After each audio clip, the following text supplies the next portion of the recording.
Alright. Hello, hello. It's been a bit over 1 week again.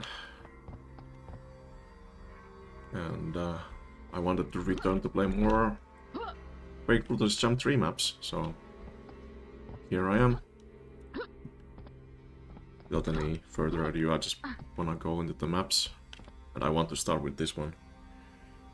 Still curious about the end fight, if it's possible to do with very low HP, so we'll be trying that when we get there. So, let's go. Total Recall by Annihilator. Should take only 10 minutes. It's kinda crazy that it only has 2 stars, the difficulty rating. Should have 3 because of the ending. I wonder why that's the case. Another ship. Oh yeah, can't do anything with this one. 1,000. 2,000. Endless time, the hum of the drill, the dust that just all there is and this damn cramped. Come on. There we go. I'm just another cog in the There's a very interesting progression path here. You need to go through the secret tunnel. future of humanity, an adventure that changes. There's a little hint how to get there. You don't figure it out, but it's still very, very obtuse.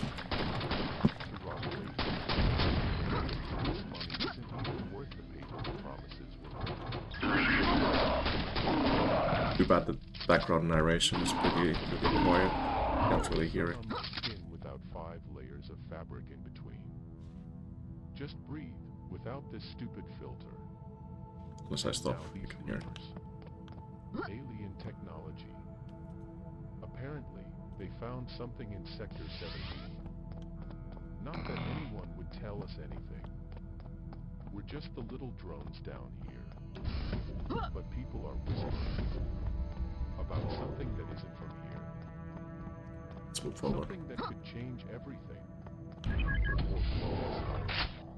Or just drag us. I wonder if the would they keep us here until they've exploited Kinda nice or until we all usage of illusionary stuff, like all these are just back to Earth. No matter illusionary, so you can't really touch them or anything. I'm in technology myself. Maybe this is my chance. Except it can be kinda silly if the scrags, sorry, servitors fly through them, but what can you do? Empty promises. I have to get out of here. I just have to. And with this technology,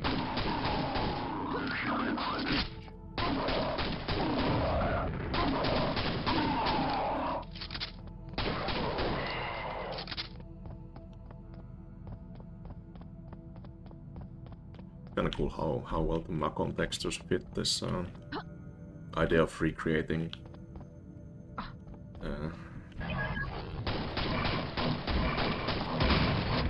Total Recall Quake.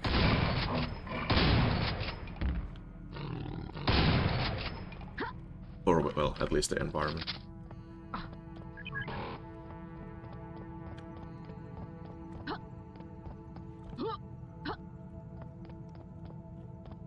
Don't remember where to go. It's been a while since I played these maps. I've been away for a while. Was this the door? No?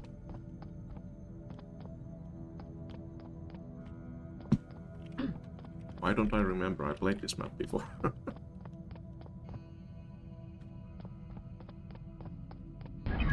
Okay. I guess I must have hit the sides, so it didn't count as trying to open the door.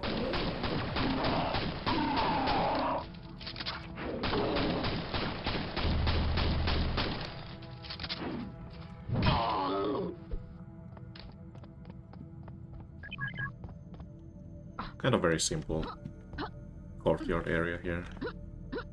Get the key from below, go up, you get the other key. nothing really insane with that progression.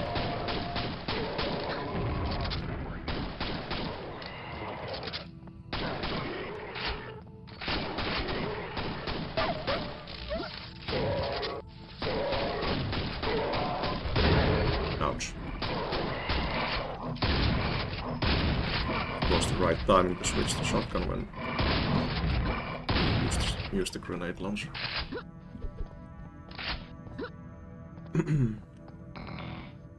It's a quad, I don't remember how to get that.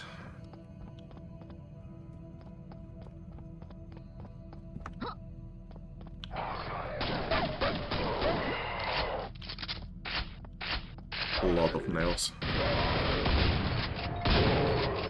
To be fair, I don't have to use the pistol anymore, I can just use the other weapons. This map is fairly generous with the ammo pickups.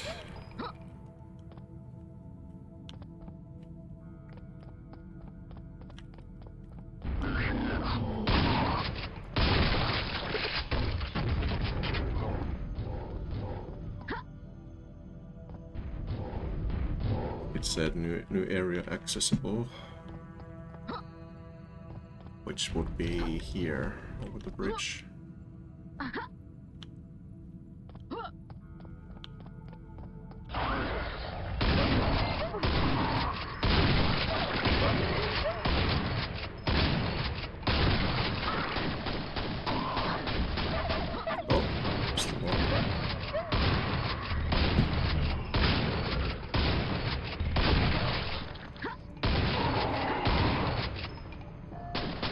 Okay, here it's kinda annoying that you can't shoot through the fence. Especially when the enemy's on the lower ground like that. You kinda want to shoot them like this, but you can't. It's only criticism so far about the crates or fences.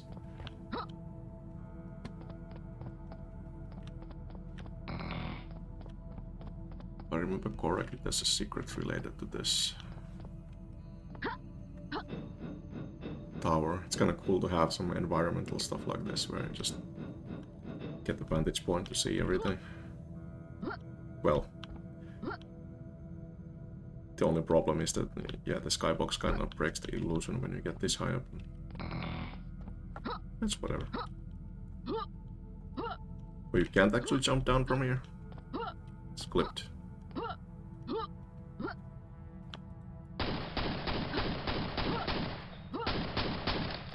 Yeah, it seems like you can't. Oh, you can shoot. If you want to snipe, you can do that. I remember there was a secret over there, so I'm gonna try if I can move there from the ladders.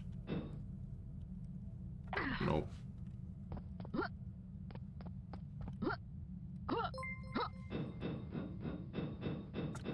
Yuakora raids you silly with a party of 7 epic gamers. Hello, Korra. How's it going? It's been a while. To be fair, that's my fault for being so absent, I guess.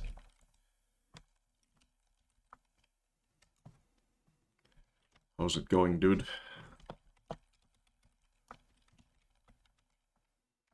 Wakora is our favorite Finnish screamer streamer, as I used to call. Yeah, I'm doing good. Hope you're doing well as good as well. And I will catch you later if you have to run now.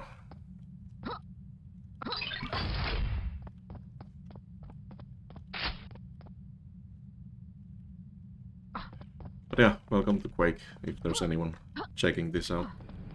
I'm just showcasing some Quake Brutalist Jam 3 that was released recently. I made a map for this, and 76 other maps are also included in this. It's kind of crazy amount.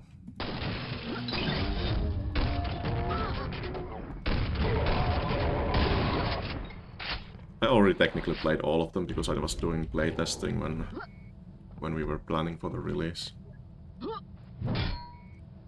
But you know, it's kinda cool to just showcase the maps, unless I do something like this and find potential softlock places as well. Well, I didn't know that you could actually get stuck between this chair and the machines. Hey H.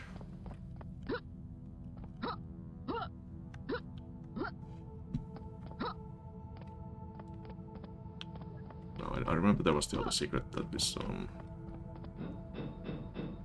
here behind the fence.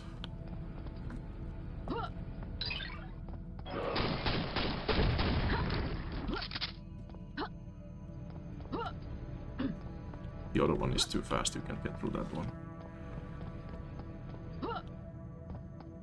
But yeah, the main reason why I picked this map is because I want to see the end fight and see if I drop my HP down low enough, can I still do it? I want to see it. That's my reasoning to pick this map.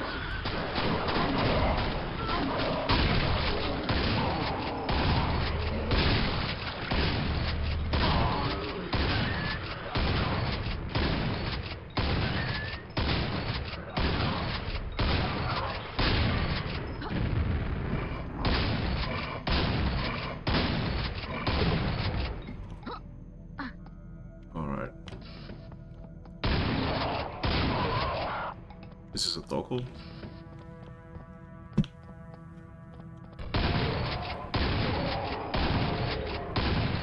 Not entirely sure what this is doing when you press it.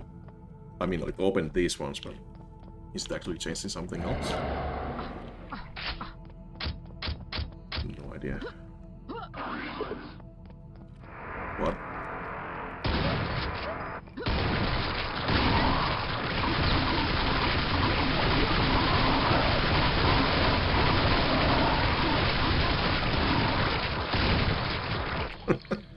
That's beautiful. It opens the door down there as well. Was it what the quad, his shortcut here?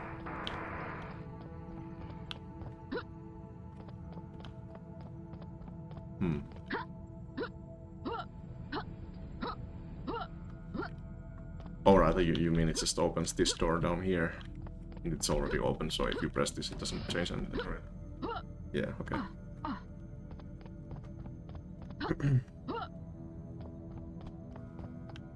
Take 102.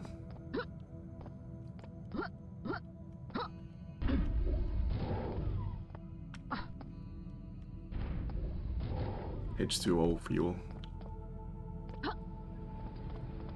Those are some big tanks.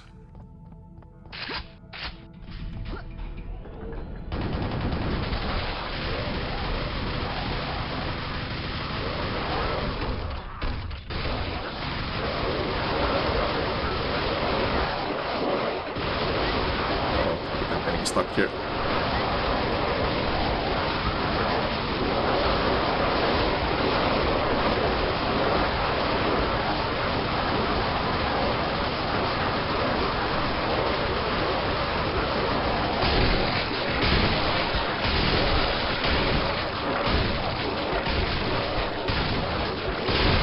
Yep, it's bad.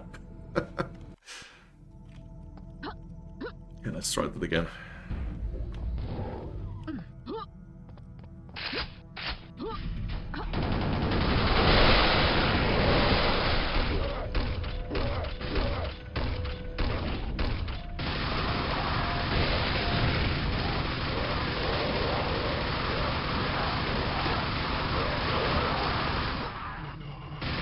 There we go, much easier.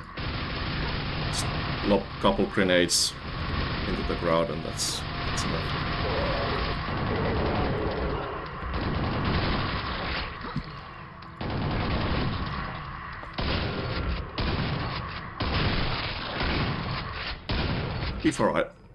To be fair, I don't think I played this map on hard difficulty on playtesting. I think I did only the normal and easy. Because I don't remember there being so many of the sulking swarmers.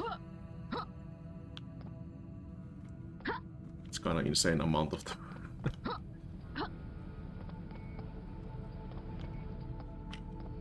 I don't think there was anything special in this room, just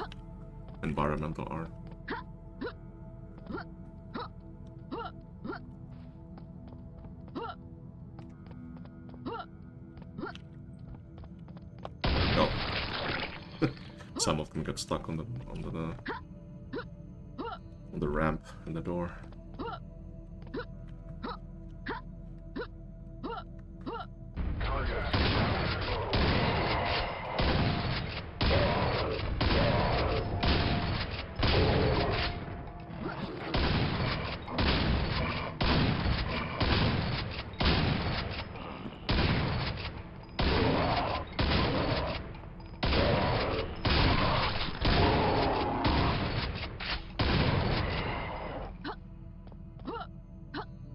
Okay. Now we have my favorite power-up in the whole game. Berserk. Let's see if we can make some use of this. I don't remember where the enemies are.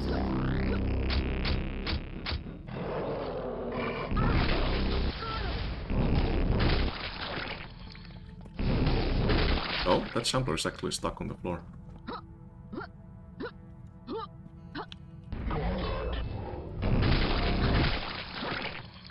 Down here, I think.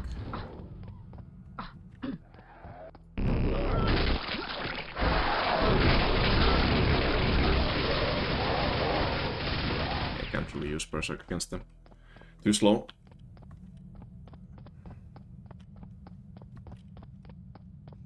Sector 7B. We're on train tracks now. Wait. Yeah, okay. Yeah, it lets you through. Never mind. It's just wondering, like... You don't have the ladders on this side.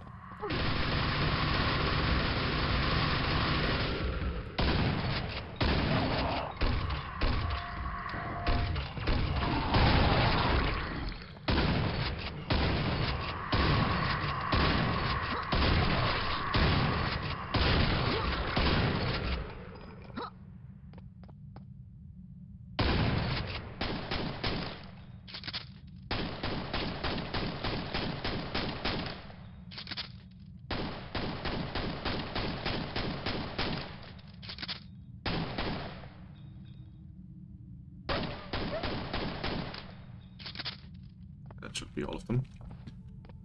No need to drop down.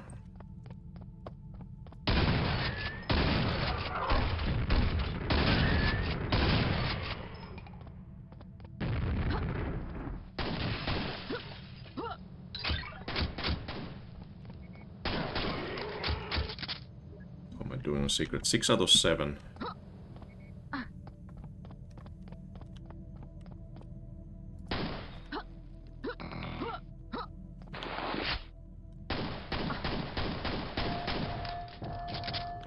I think I'm getting pretty close to the end.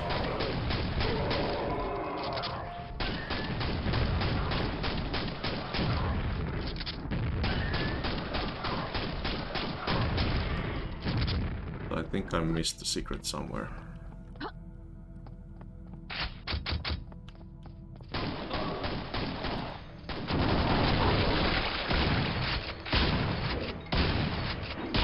That's fine. I don't remember the map so perfectly, so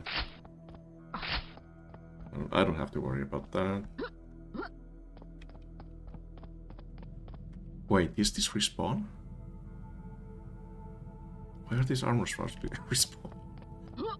That's the only respawning enemy, not enemies, the items that I've seen so far here.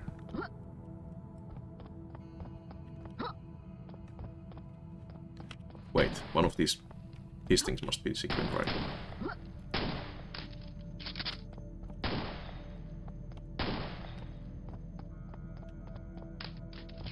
No, okay. Because I'm pretty sure there's no more secrets ahead here that leads to the end.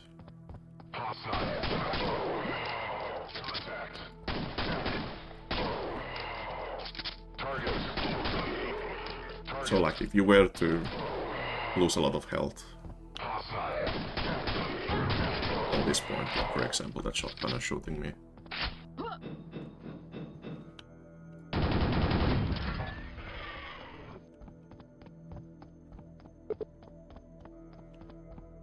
Could be in a lot of trouble when you get to the final fight.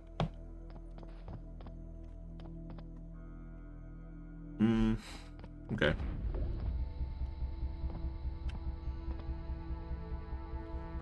I'm gonna try it first with just full health and then take a load and see if I can do it with lower HP.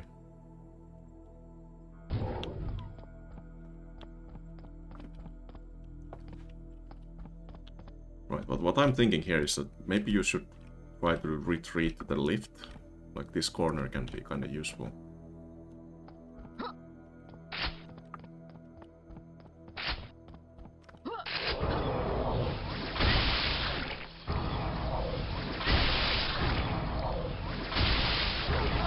Actually, no. It's not a good idea at all.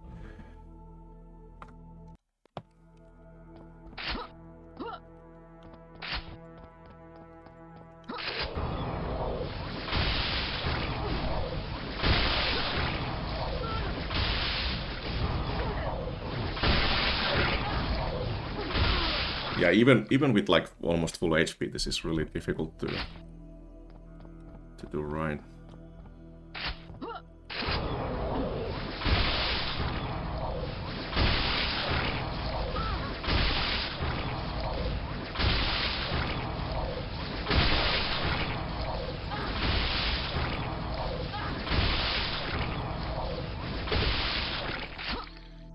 Okay, I think I lost like 80 HP.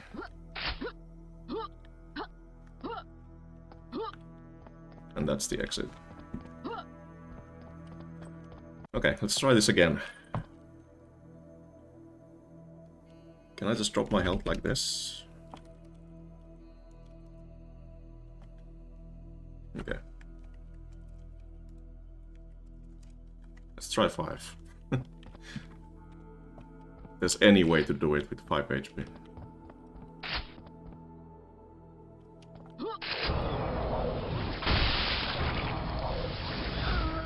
I think you need to get that shot off when you go around the corner and hope that they don't get the attack.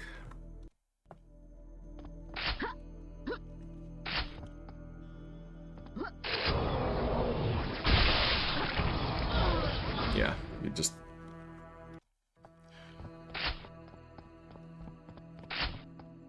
don't really have much control over this.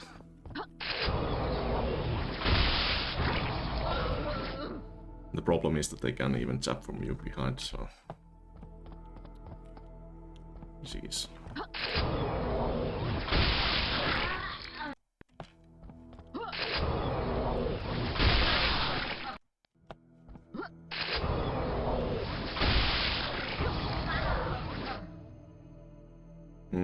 Okay, so... I guess the idea is that you should bait the melee from this sampler on this corner now.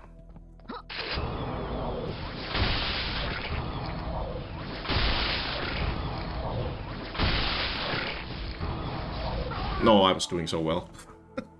Dang it. I think this might be possible without getting hit.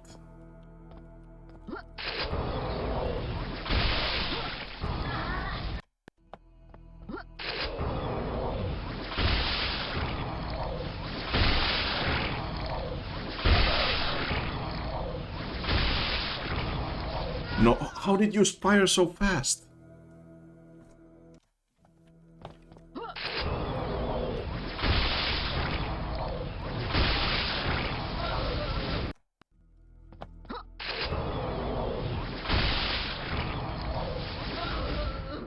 Yeah, the timing needs to be absolutely perfect if you want to get this.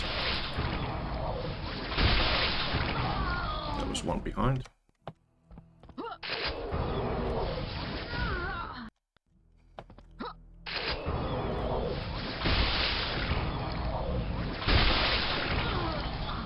Too far back.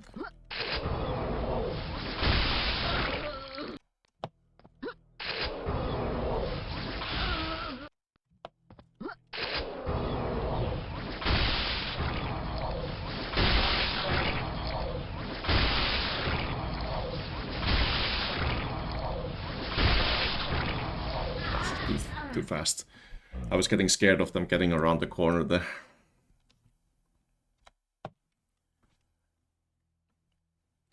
You were on low HP. You remember that you at least managed to take some hits, I think.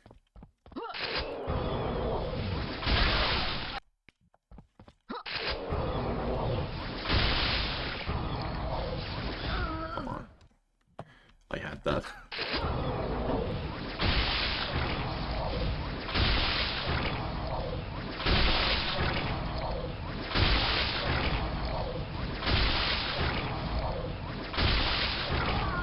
Dang it. Yeah, I think this is doable without getting hit, just requires extreme patience. Extreme patience from players.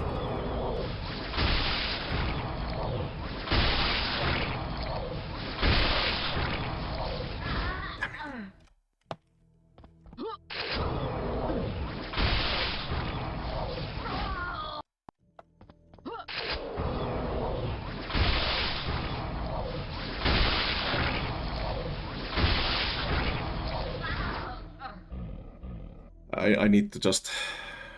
I need to take more cover before I try to snipe them with the shots.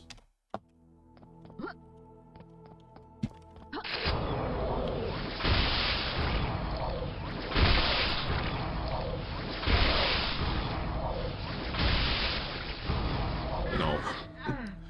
I couldn't go to either way. So... there are still luck factors if you can even do it. But...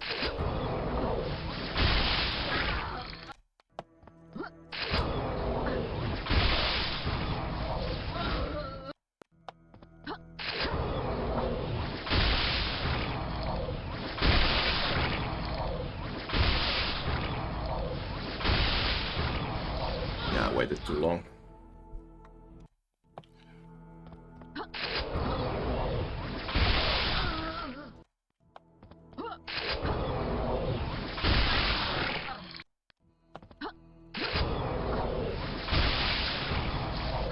Come on.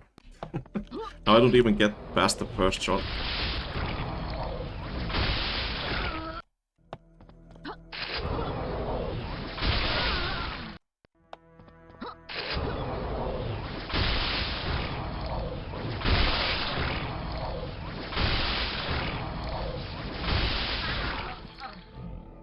Oh my god. Okay, you can't really wait. You have to push forward because the others will come from behind.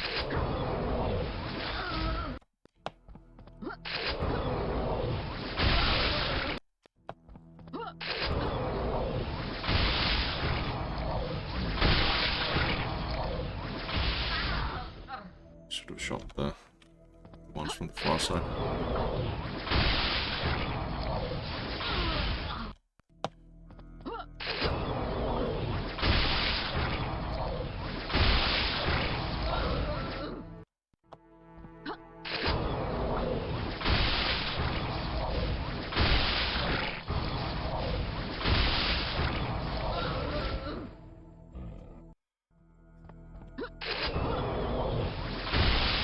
I will do it. Just a bit too early on that.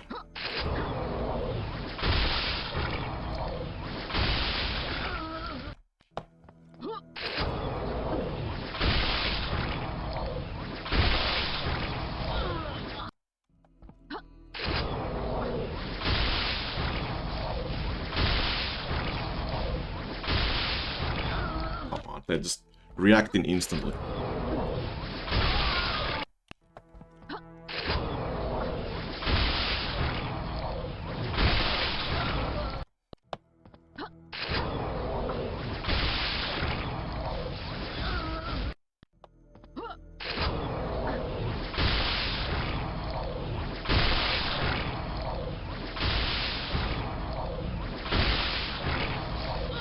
Dead.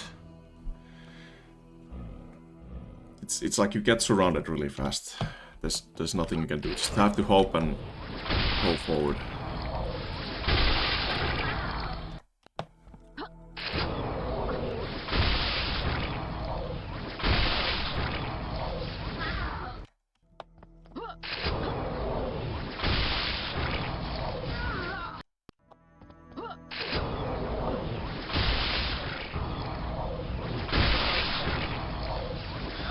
Again, too early.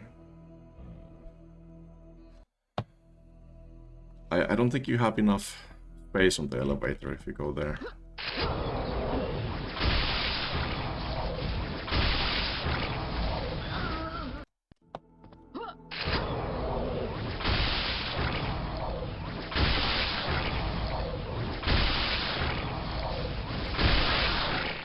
If only I had hit that one more shambler on that side, then that would have been it.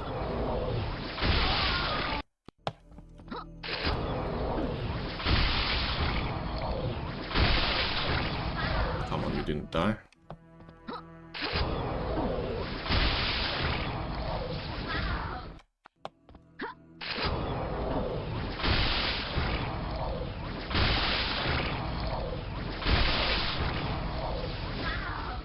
I should have... I can also switch the side. If they use the lightning attack and I'm behind the corner, then I can just look to the other side.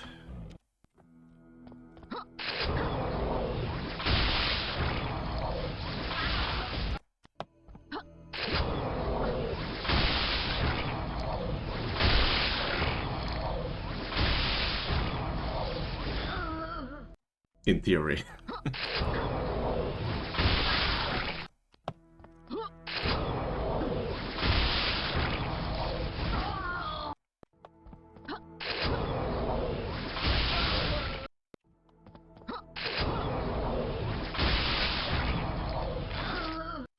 Slapped.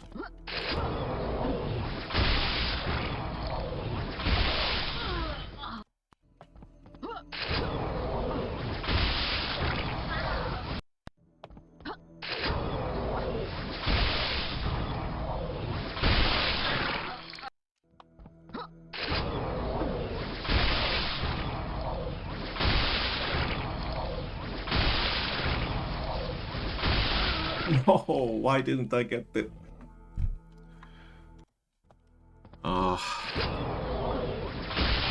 pain.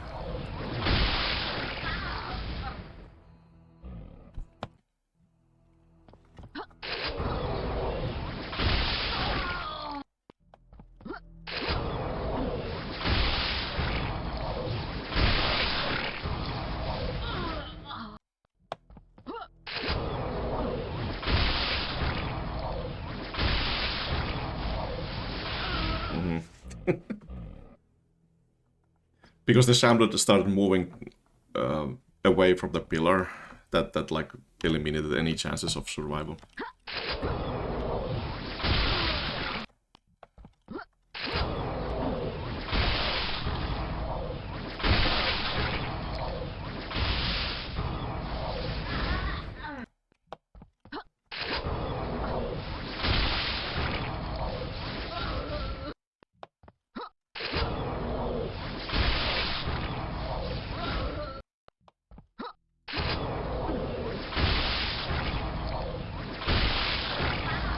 Oh!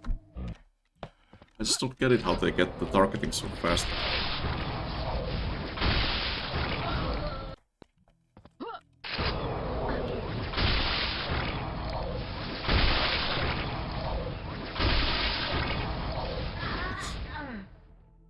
It's like if you miss one of them like by 1 inch, then it's over.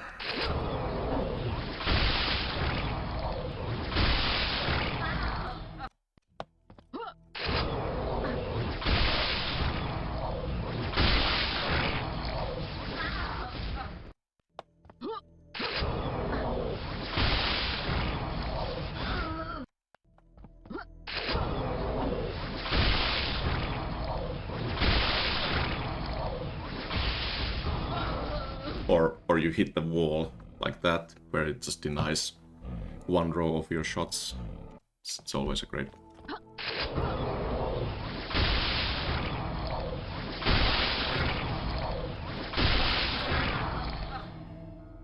I think I could have survived there if I just strafed away from them. They were so far away.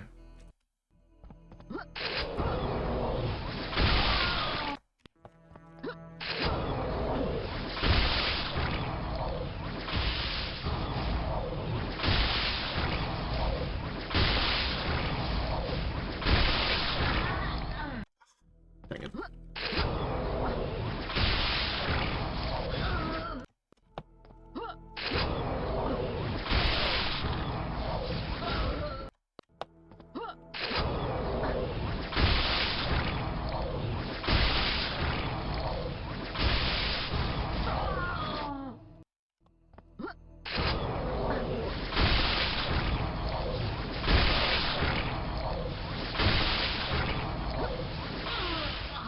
If I had that off, then maybe, but there were still 2 champions coming from different directions, so maybe not.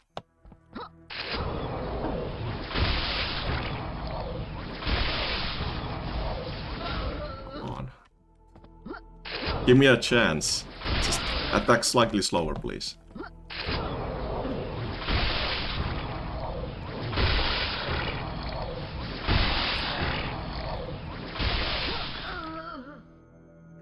Almost out of range.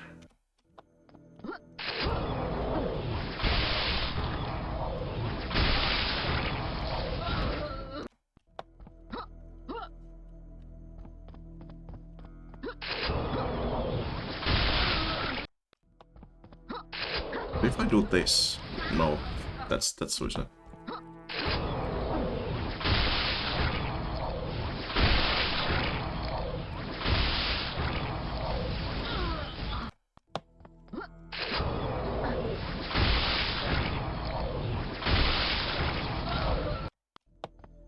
I need to get all 3 of them, or otherwise it won't work.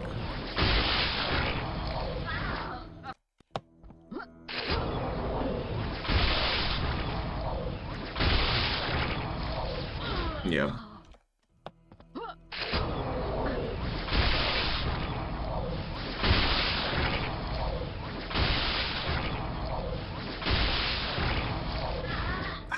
Dang it. Really close.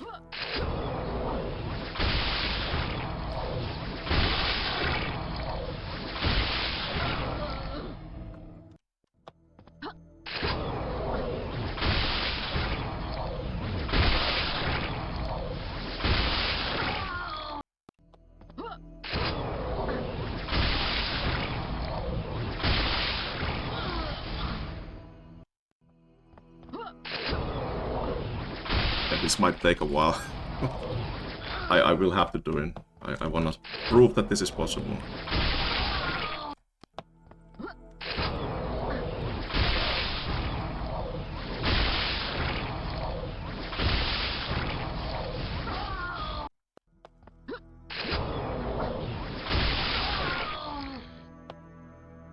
Hey Vic. Welcome to torture.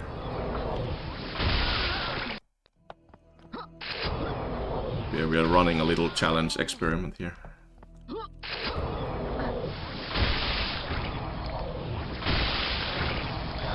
Damn it. There were a lot of players who complained about this end section on this map. You just basically get surrounded by shamblers and you have 4 pillars that you can use as a cover. And the problem is, if you come here and you don't have enough health, there's no health pickups on this room, so can you do this in one life without getting any hits? That's my experiment here.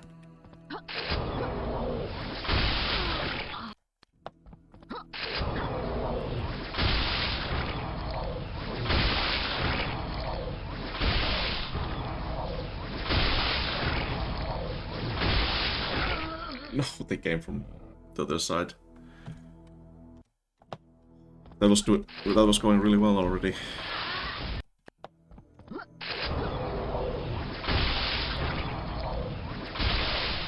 And sometimes they just walk off like that, so they don't line up. And there's nothing you can really do about that.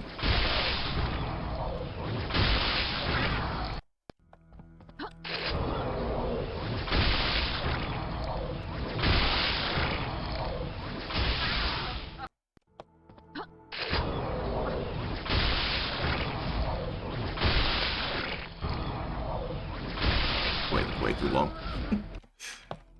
For some reason, my brain just froze.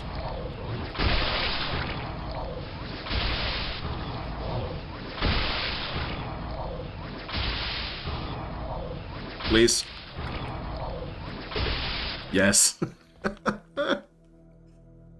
There you go. It's possible to do this. It only took me like about 100 attempts.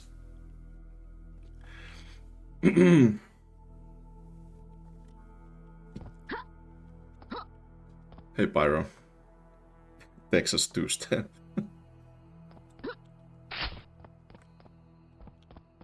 Yeah, well, I don't think there will be any balance patches anymore, but yeah, the idea was that people just complained that this fight was too hard whenever they got to this part. And I was just very curious to see if you can do it without getting any hits. Or without getting hit by any of the shamblers. And turns out it's possible, but it's very unlikely that you will survive. I think that is the best strategy that you can try here. Like you just shoot there, then you try to clean this corner, and then you get enough kills here, and you hope that the other samplers are stuck. And then you jump into this far corner, and then you just snipe them from further away, where they can't use the lightning on you. Yeah, I made it. I guess I can clip that for later, just as a proof later on.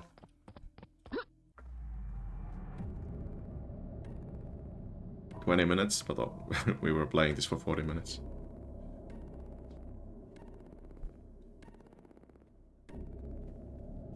But yeah, the map itself is really cool. Like, there's a lot of nice set pieces, especially this yard with all the swarmers. A nice duo. Cool spinning fans. What? I got the kill! Where did that dog come from?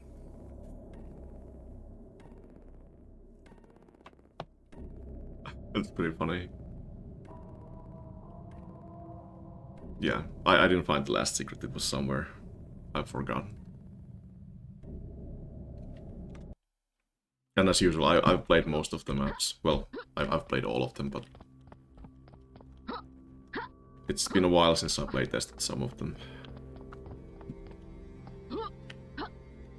Okay, now I don't have any kind of idea what to play next, so I guess I can just pick whatever, just complete stuff.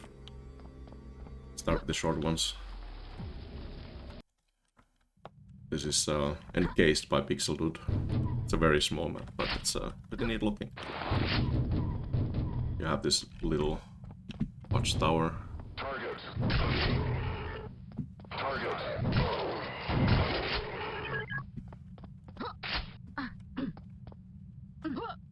Get the key from the top and then go to the very interesting looking lift.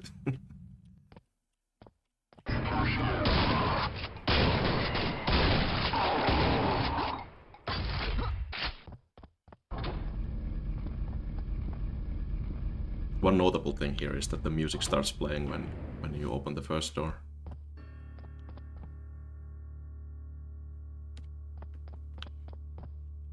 This room is cool. Someone mentioned that this reminds them of Control. I guess that's like kind of brutalism absurd style meme where you have these kind of chasms with bridges. It's like something that people like designing. This actually happens on a couple other maps as well. I think Colossus had a moment like this in his level.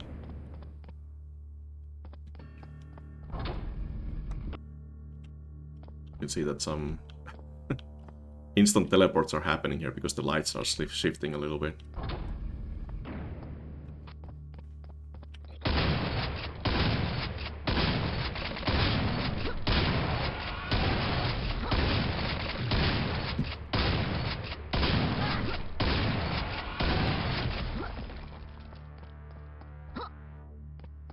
Nice angles here, the lights.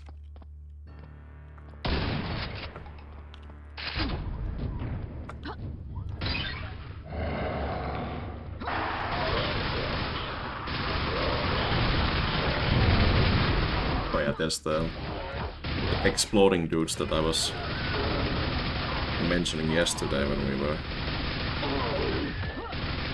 talking about the retro FPS monsters with Vic.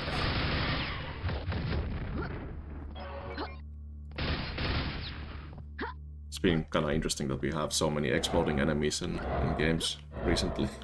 Or mods. I think they have their purpose in the enemy roster of these games. But yeah, that was the map. It's really short.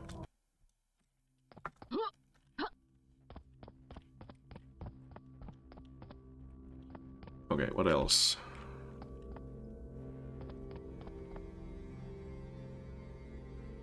This one actually looks really cool. Guess where I ran out of time? Everywhere. By Jan van der Berg. It's just like a environment appreciation map. There's like very light gameplay, but the focus is on the environments.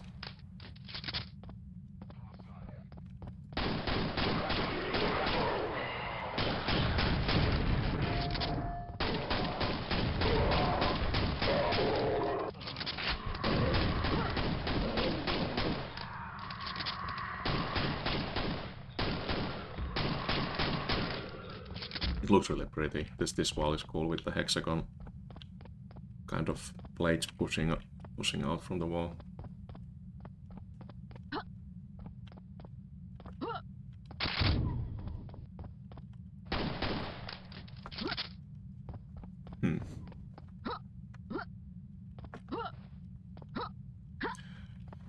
Hyvää iltaa, Markki.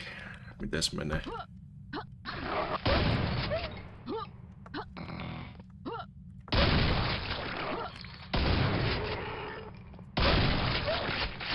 I guess I shouldn't really use Finnish slang when I'm answering back.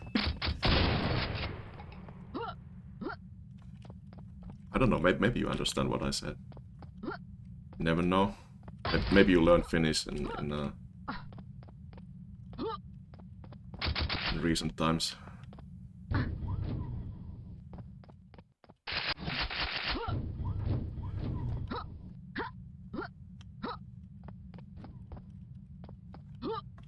Mites menee is the same as saying as how's going basically, but it's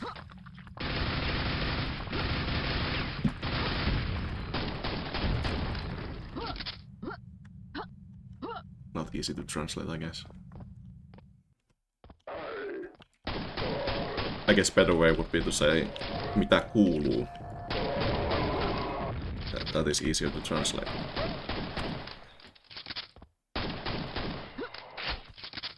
Hey Radio Kick, how's it going?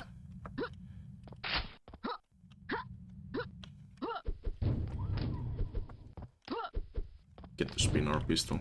Oh, this door doesn't open really. Huh. I thought it would go back to the starting area.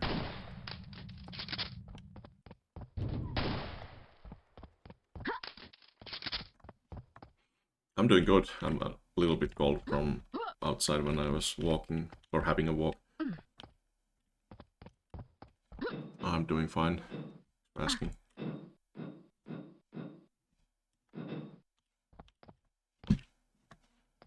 Just doing little showcase sessions for Quake Brutalist Jam 3. I feel like I have to do this. I have to showcase the maps. At least some of them. Maybe not all of the levels in this, but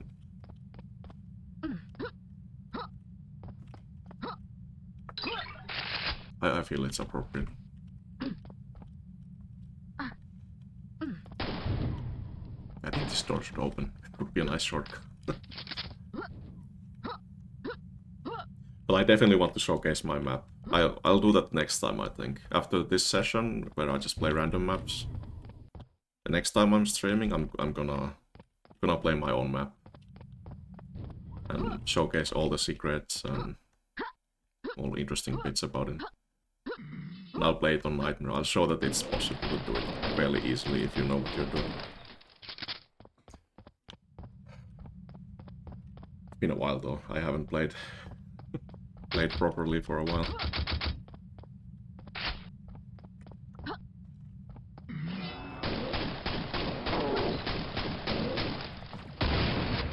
I like this room. This is like like a convention center hall, basically.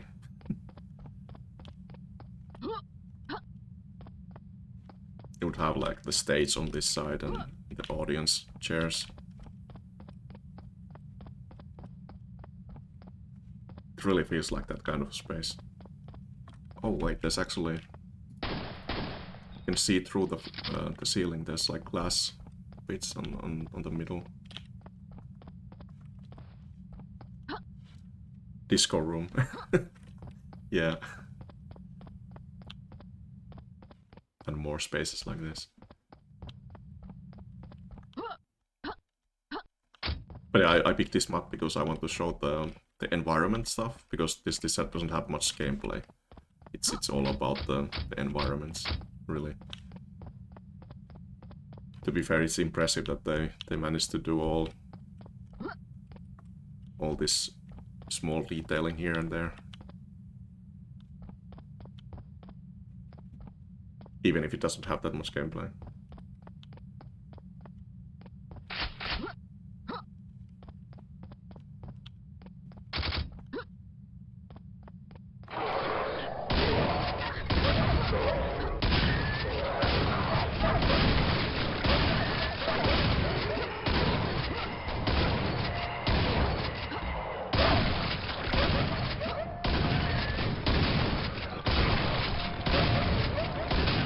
Shotgun is absolute monster in this mod. It's so fun to use.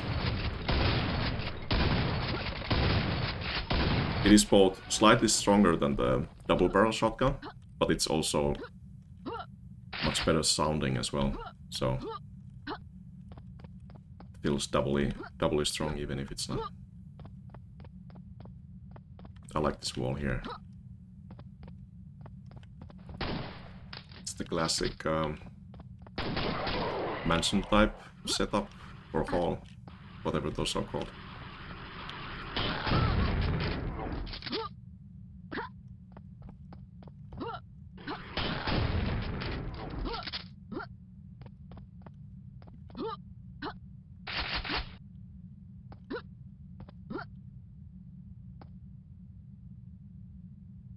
Lara Croft mansion, yeah. Ow.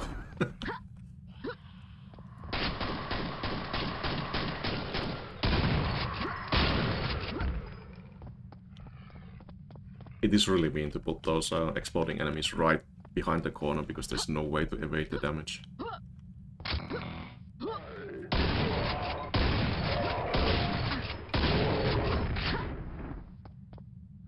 I think this was, yeah, this path is progression, so I think there was something else at the top floor.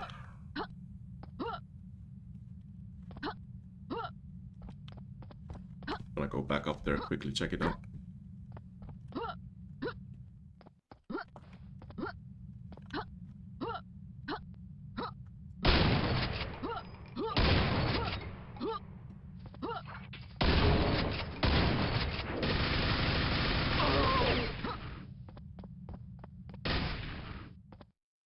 No, wait. This is progression. Let me see.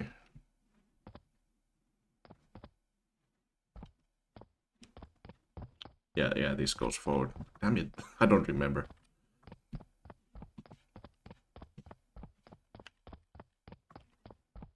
Alright, Vic, and enjoy your work.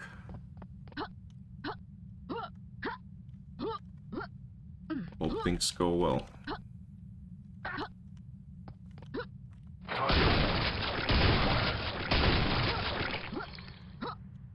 Yeah, I would have missed those 3 kills here if I didn't go back.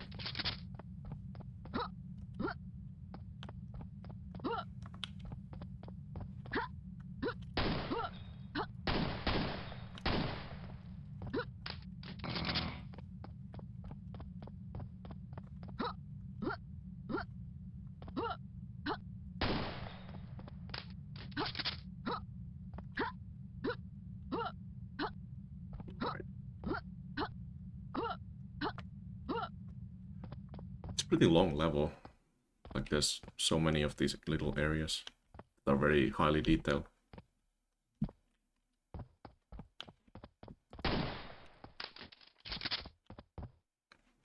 rail system here. It's not connected to anything. There's like void behind these walls. But it's there. When I played this first time, I went down here and I got all the items. I was like, okay, nice. This is like an extra place for grenade launcher. Then I went all the way back, trying to find where to go forward. I didn't realize that there's actually ladders in this corner. Took me a while to realize then.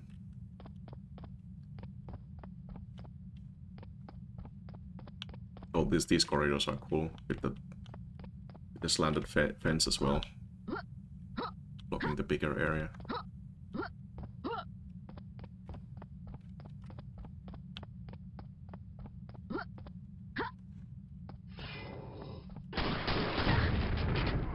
Okay.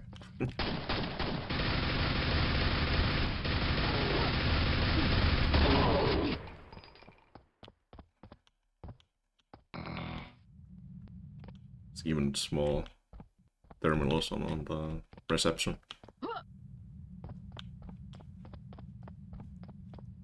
Very cool.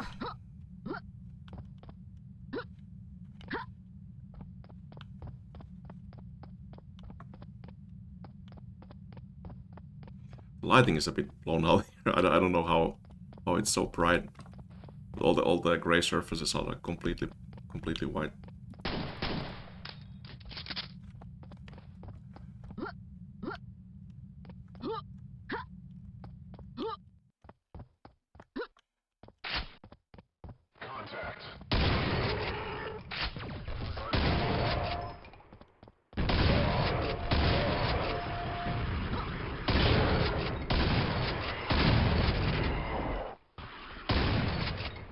I want to talk about those chairs in a bit after I clear this room.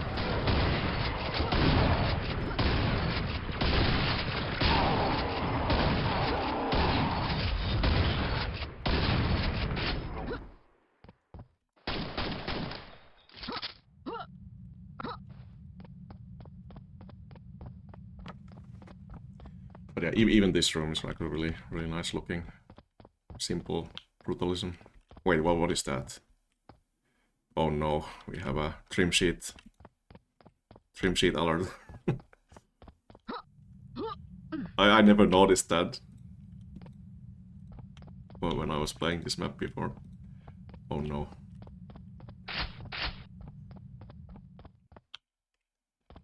But yeah, this chair thing, that's kind of cute. Like it's carved into the wall. A bit broken, but who cares?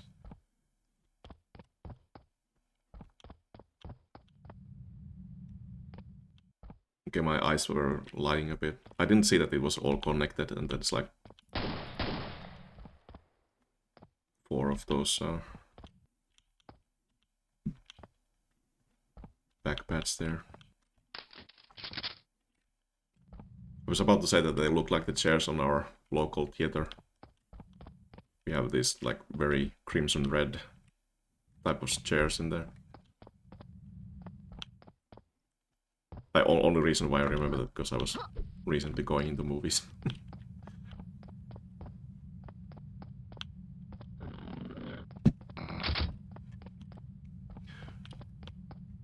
And okay, here's one of my little pet peeve moments. These stairs that look like really cool, like absolutely beautiful, like shapes to them and the lights and everything looks really cool.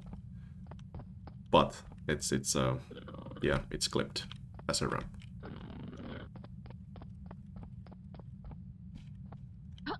Which is a big no-no. Don't do that. But to be fair, I think you can get...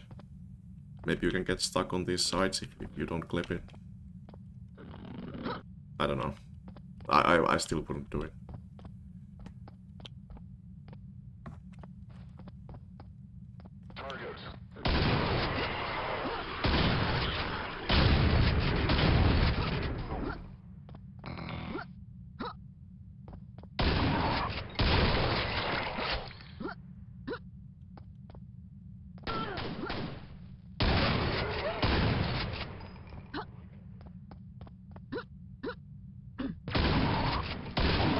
yeah, this rest of these areas are just very empty floors. Enemies here and there.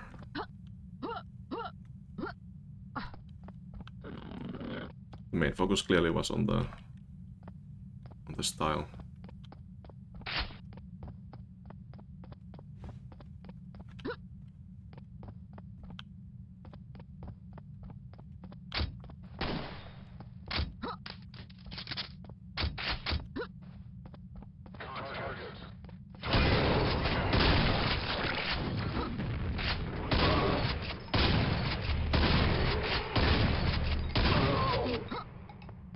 I like these little office rooms.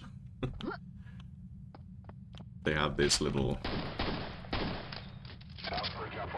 clear paths to them. I don't know what to call this, but it's like it's built on the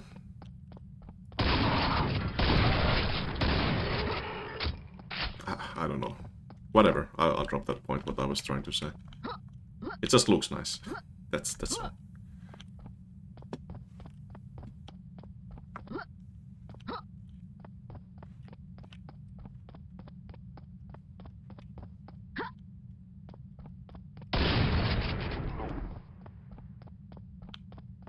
Some kind of a main server room.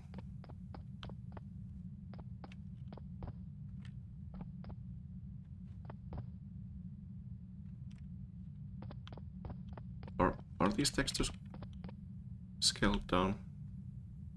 Or was there a smaller texture of this type of texture in the pack? Doesn't look like it's different scale or anything. Looks the same. My brain is just messing with me. Because I know that there's bigger type of texture, which is exactly like this. Oh.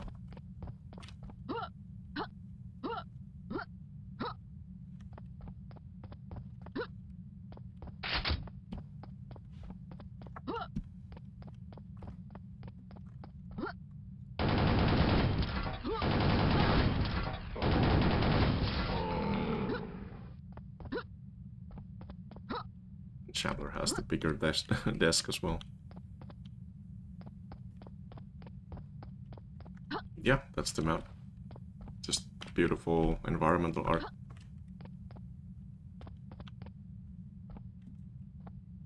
I mean, look at this. Even the armrests are like slanted upwards.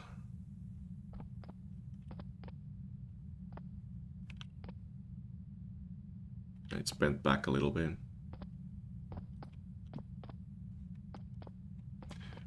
So much attention to detail.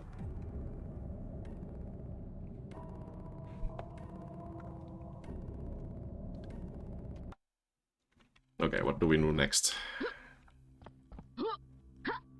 What could be fun?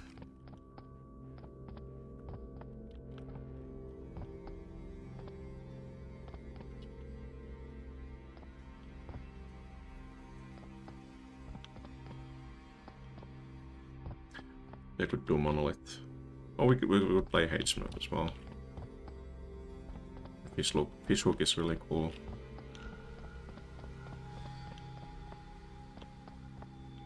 To be fair, I've played this plenty of times, but let's just do it one more time. For completion's sake.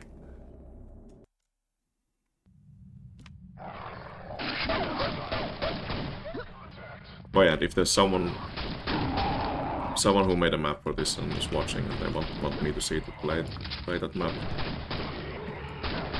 feel free to request it. I'll happily comply. Unless I've already played it, of course. In this session.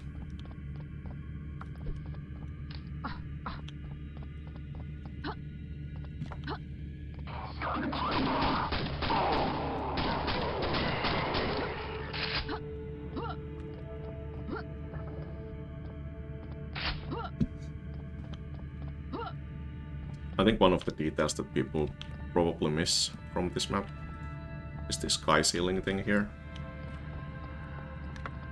Keep in mind that there's a sky in this part of the level. We will be seeing what happens later.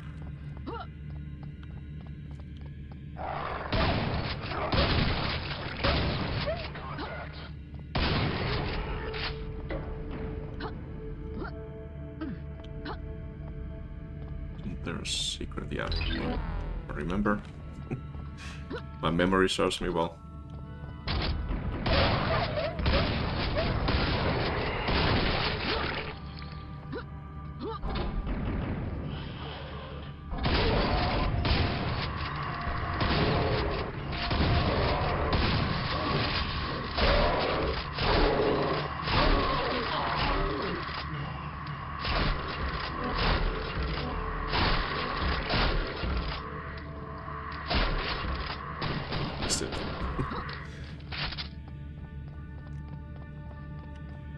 The good old rebar launcher. Probably my favorite weapon in the whole pack, just because of how fun it's just to get multiple hits with it. Right, so now we need to get the silver key to go up here.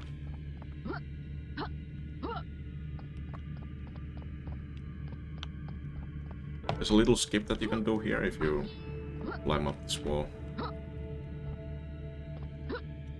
Not exactly remember where you can skip, but somewhere here where you can do some crazy jumping.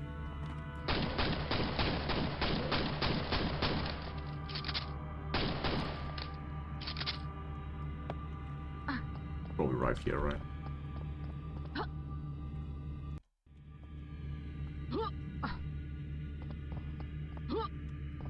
Yeah, you can just jump to the gold key. But yeah, let's play the map normally. I'm not gonna do that.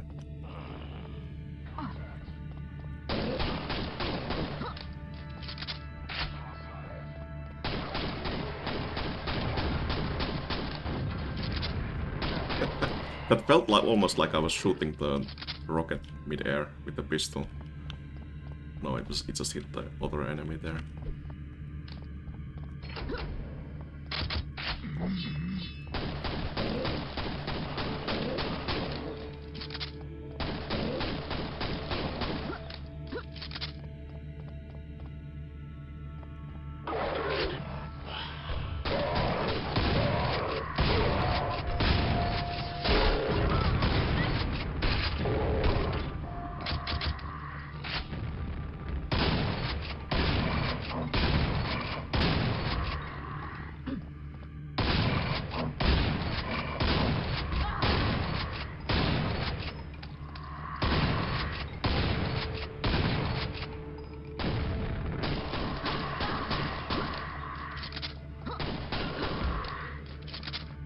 Oh yeah, this is cool. If you destroy some barrels and stuff, you can like cause some environmental damage as well. I think that one, yeah, changes the texture here. It's pretty nice touch.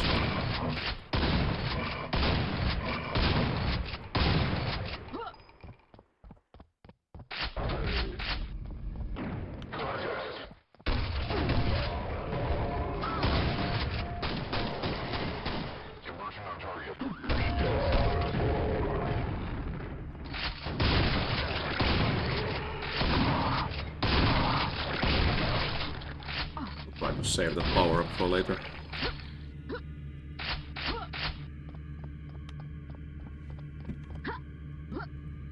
Okay. There's a cool secret here.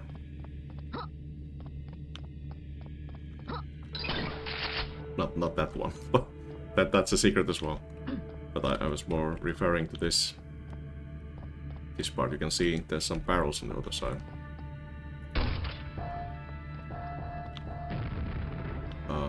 Oh yeah, I guess the splash damage doesn't really destroy them. So you have to use the shotgun. To be fair, that's a bug in the mod, rather than an issue with the map, really. I think we tried to fix that for a while, but we just couldn't figure it out.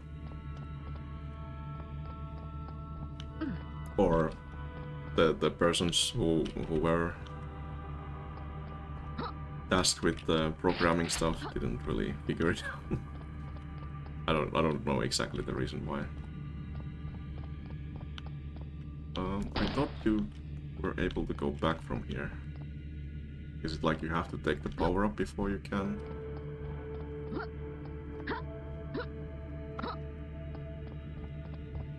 Before you can go to the next area? Okay, yeah, it is.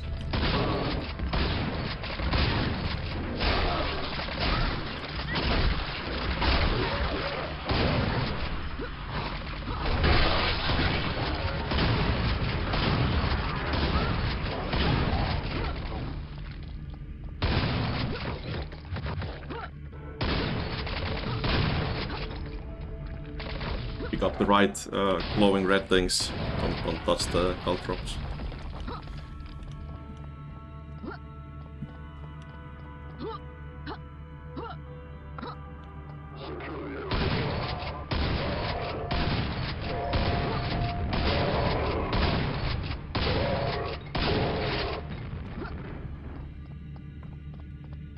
Alright, and now we make our way back here.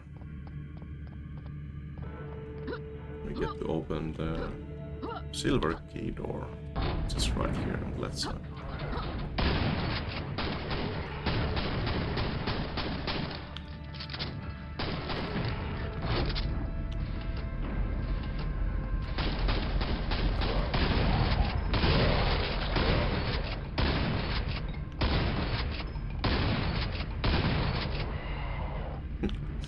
It's kind of funny to shoot the pellets up the ramp like that.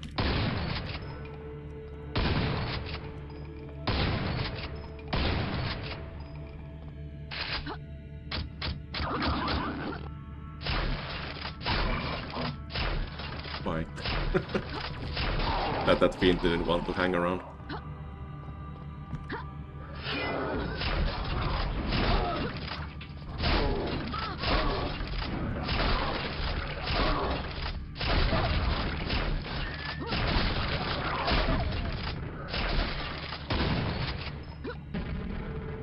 Remember, there's a couple secrets here that you can get. You can drop down here. Then you drop here.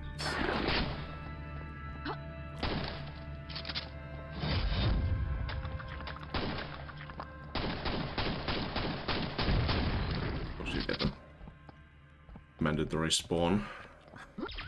Just why not? Now we get to see the even cooler secret. Hopefully, unless I do something wrong here.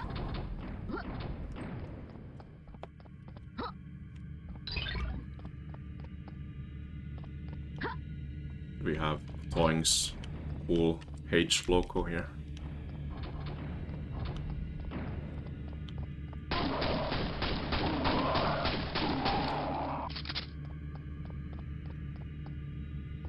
This is like the, yeah, the spray can. And blow it up. But then we have this little extra challenge. You can jump past this pillar. It's kind of hard to do.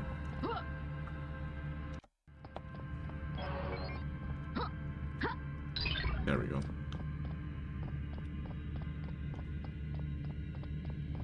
Get the invoker.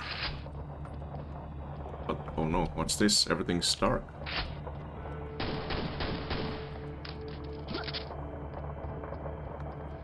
It's like we jumped to a different place completely.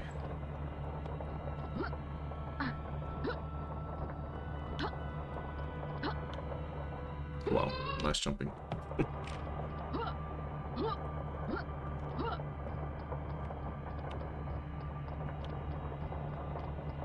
Okay, and then you go through a portal. And you fall from nothing into the same place.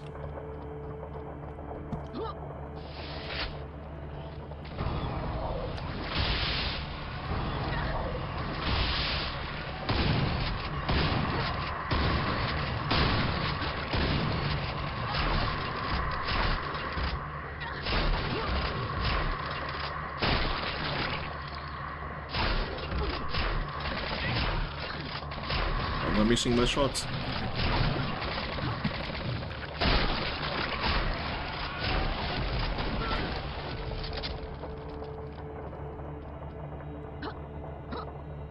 Yeah, get ambushed. And I think this is new as well. I didn't see the rebars.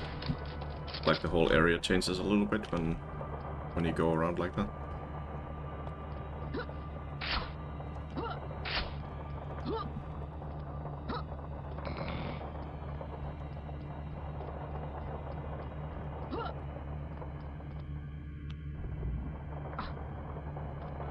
Then you loop back again.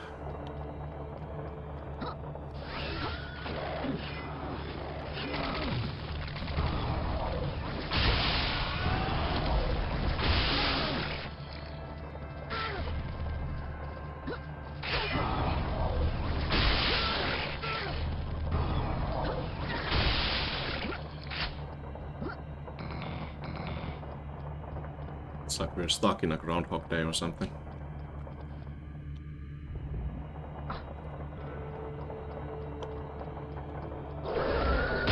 Okay. Didn't expect that.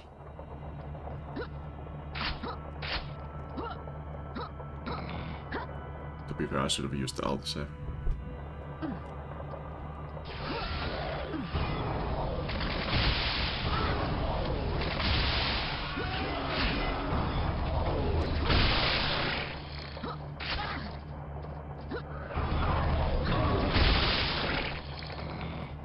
It's fine. I'll try to remember to use quick look.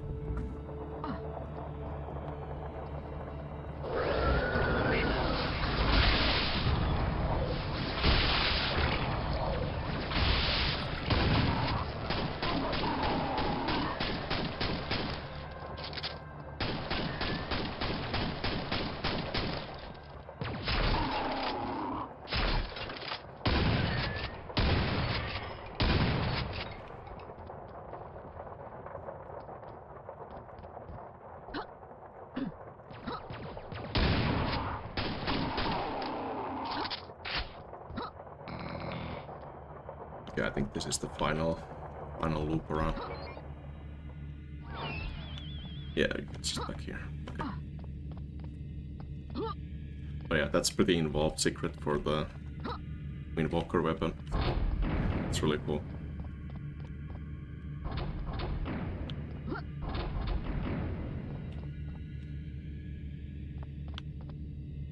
Now this room.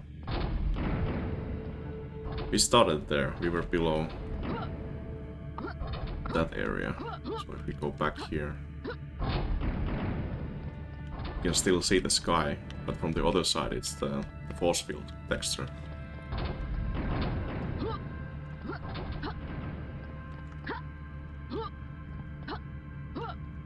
So the sky was a fake all along.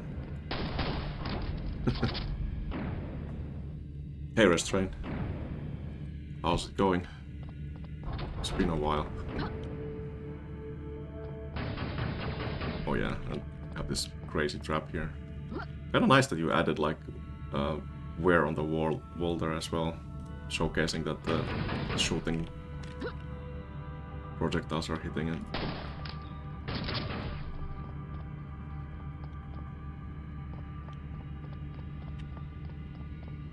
Doing good. Yeah, nice. But yeah, these Brutalist Jam maps, they just perfectly fit in for the style of Quake.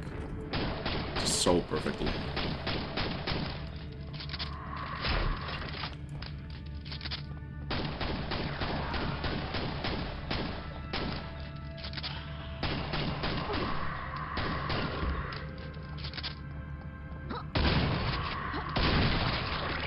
There is going to be an attempt to actually make a game out of this as well, so hopefully that will turn out great as well.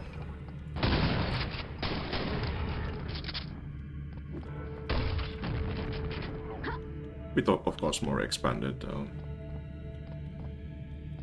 things in it. Not restraining it to be more just a regular Quake or anything like that. And also that was a nice effect there where the amalgam bursts out of that wall and it destroys it, like it was hiding inside that concrete.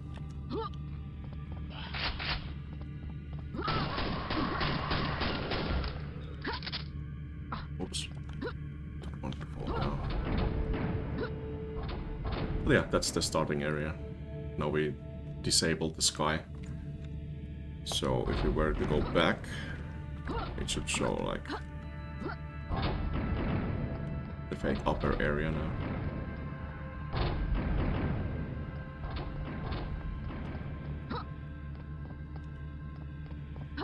Gotta pick up Quake one day.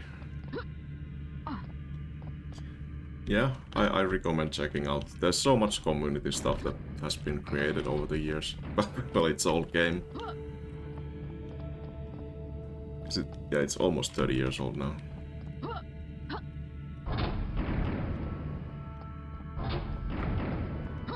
Over the years, there's been so many people building stuff for it, learning how to make levels and stuff. Much like Doom, like it's very similar in that sense. Just a little bit smaller community than what the Doom enjoys.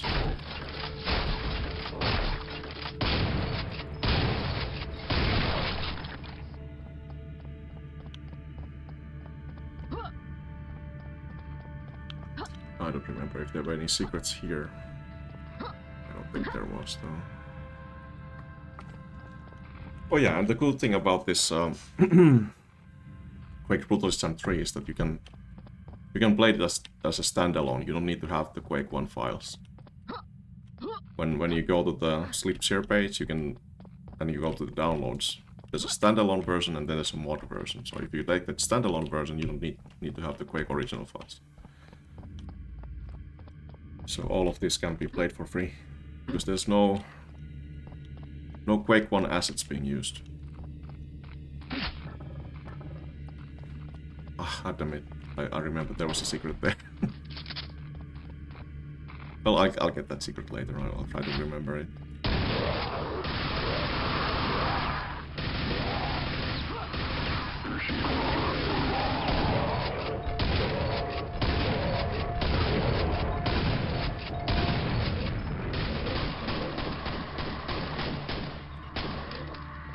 I really ran out of all my ammo. Minus the grenades, of course.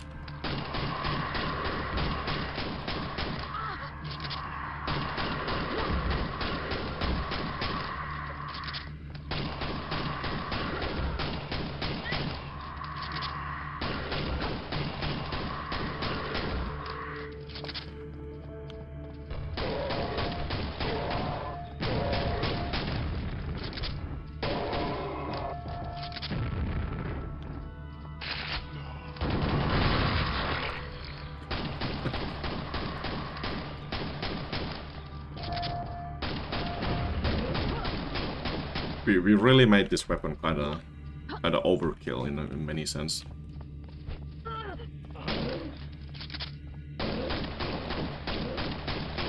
It uses so much ammo, but it's also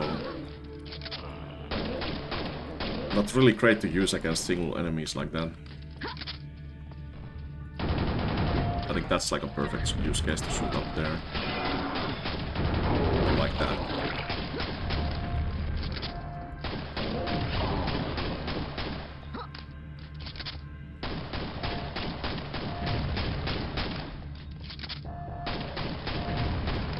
But it's also a bit unfortunate that we don't have a rocket jumping weapon now, because we replaced the rockets with this. And I kinda agree, it would be nice to have the regular jumping tool that we have been used to such a long time. You can do kinda crazy stuff with this as well, like it is just a different kind of climbing. Hold on, let me showcase this. If you have the health for it, you can do this. You can kinda use it as a climbing tool against the wall.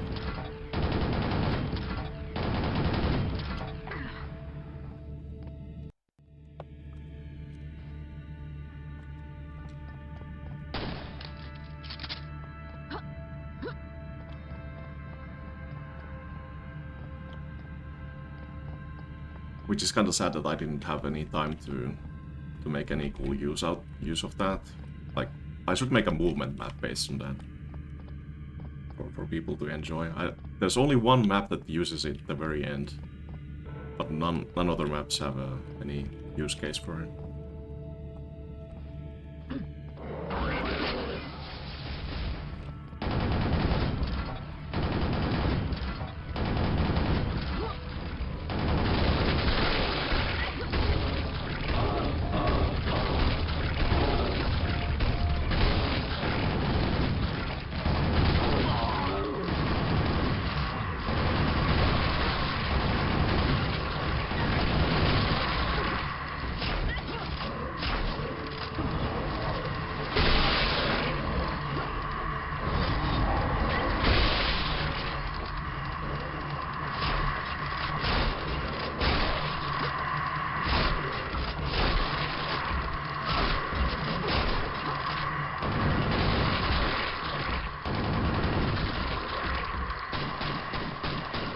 I like this arena.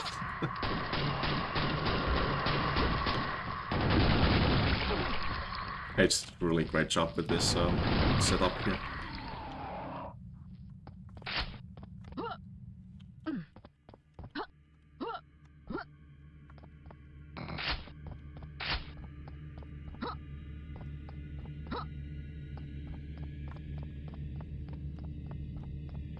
It's interesting. There's been talks about like slaughter maps for Quake. But I don't think we see them that often really, and I wouldn't even call this kind of arena just a slaughter map. It's a clear combat setup. It's like it's not that expensive and enemies are fairly limited. It's like, yeah, you have to shoot quite a bit to get rid of them, but it's like, it's interesting. It's not like enemies for enemies' sake. It's designed, what I'm trying to get to.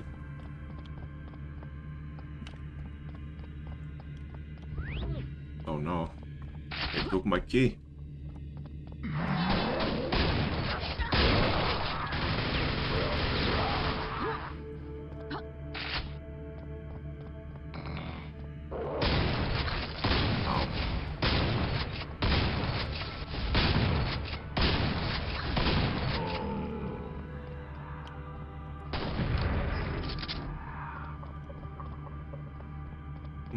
I keep hearing scrags around here.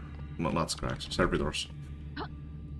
I need to learn the proper names for the enemies. Maybe they're like up there. Yeah, that's fine. Just let them be.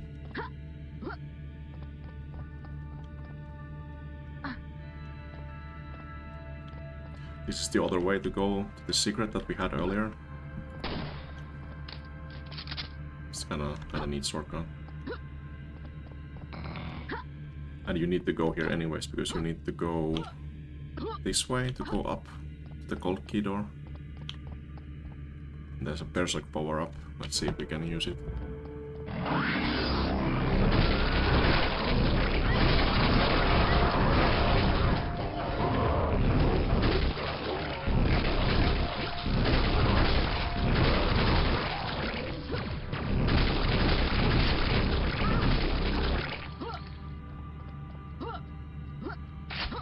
It just feels so great to use this.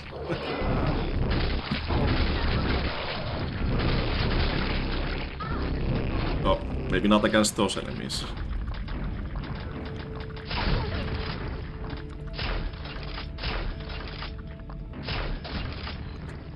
The spawn is trying to escape the map.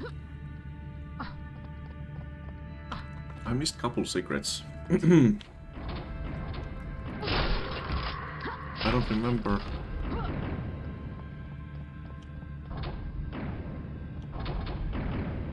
Where I could be missing those. Oh yeah, no, I remember exactly. It's the area that I was complaining that I missed.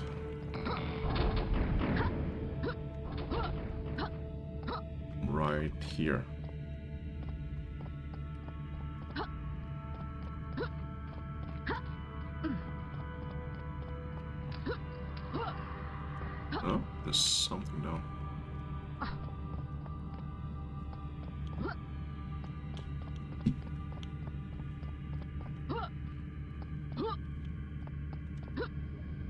Is it here? There. Why are they stuck over there?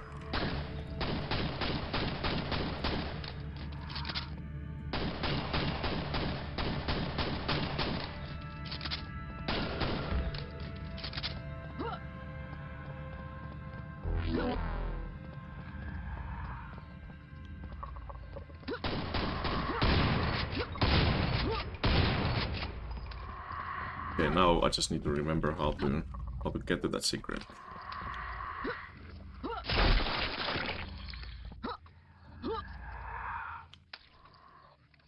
Well, obviously not like that. Well, let's do this again.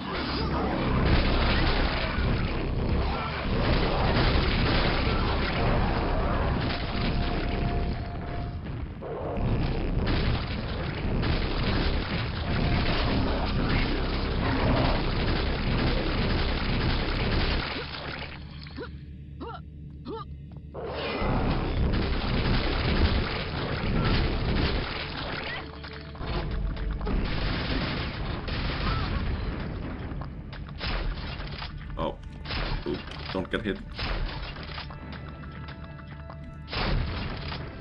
Close. Okay, now I wanna try that again.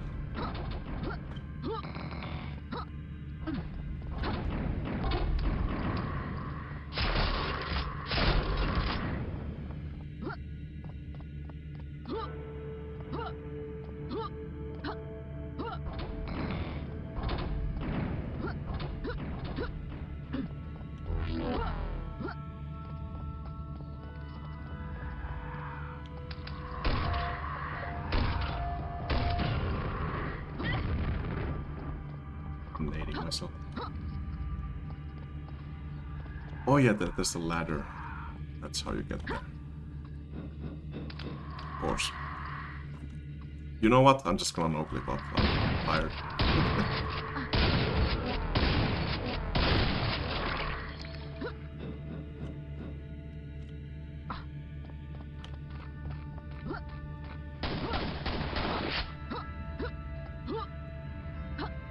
I don't think there was anything up here.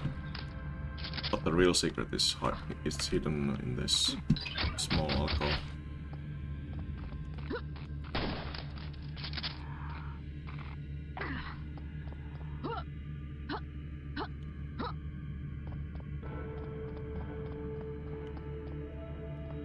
Two more secrets. Sadly, I don't remember where they are.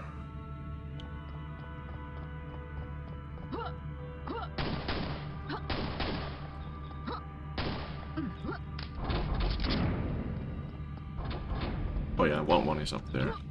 That one I can still get. Just to show it off.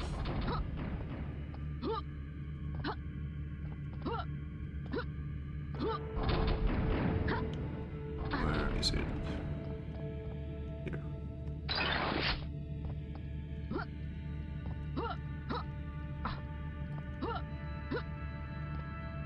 Okay, I'm fairly sure that the other secret is kind of simple, but I just don't remember where it is. That's the one that I'm missing. Yeah, that's fine. This map is so cool. There's like so many nice angles that you can view outside and have cool vistas.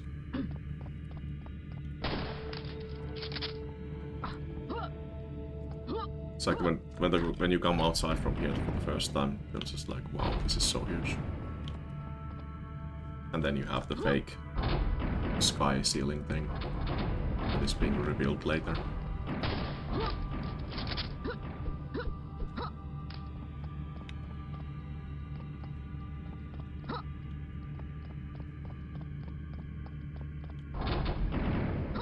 Okay, let's move on to some other map.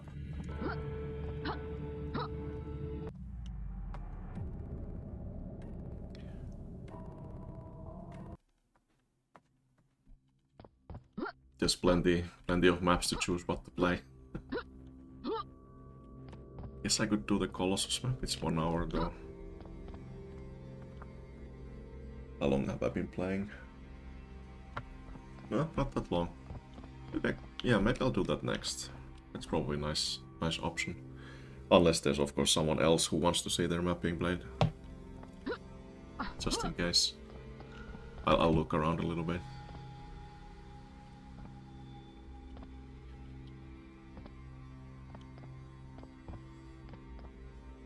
Oh yeah, Knight's map is really nice. It's also cool how short and sweet it is. So I'll probably do that after I do the Colossus map. And Milestones map, this one I really like. Pinch's map is cool. Even though some people say that it's confusing, but I don't find it myself being that confusing. But I can understand their criticism of it, I guess.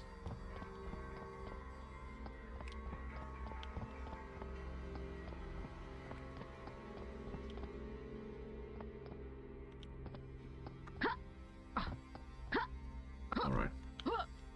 Just take a sip and then continue.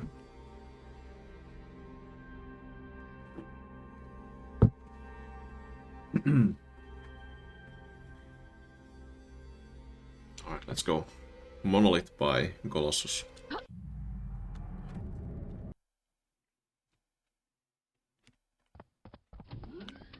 A little Half-Life-esque train moment.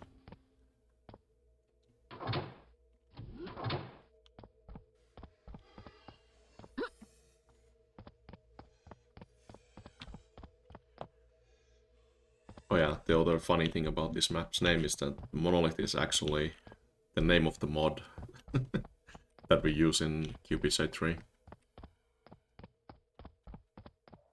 You can get that on Slips here as well, and that's the devkit for this, if you want to make your own maps and release them as standalone. So you can still use that to make cool stuff,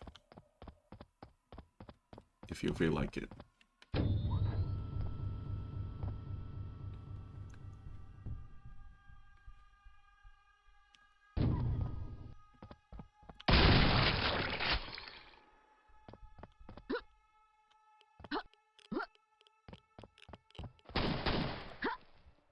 Should remember all the secrets in this map pretty well.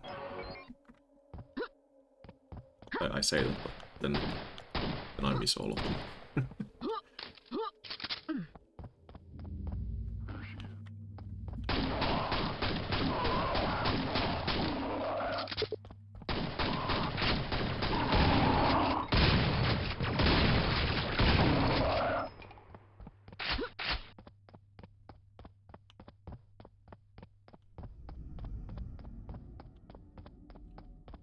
Peeling off happening here with the slabs.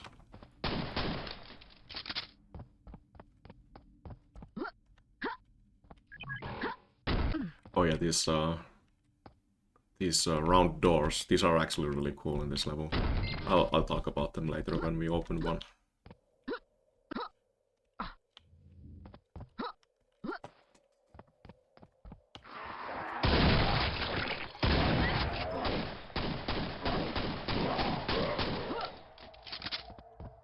Camera.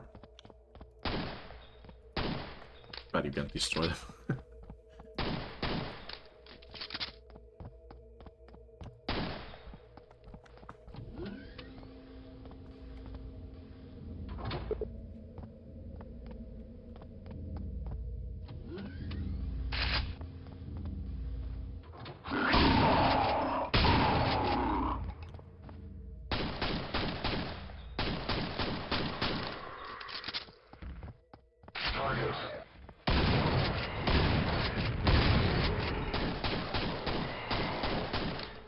Background music on this map is very subtle. You can't really hear it. It's like the sound effects every now and then, but it's the music. It kind of hits the mood at times. It's another one of those round doors.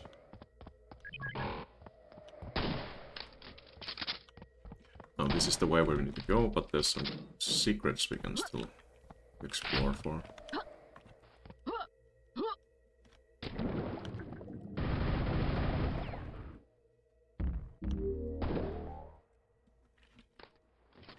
I believe that is the first button we have to shoot. There is this interesting mechanic on this level where you have to find hidden shoot buttons, and it will open something at the very end of the map. Can be kind of tricky to find them, but it's for just the extra stuff. It's not required really, so it's a cool side mission that you can have.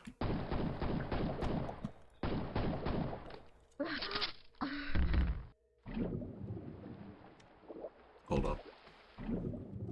One of these, and this is a secret as well.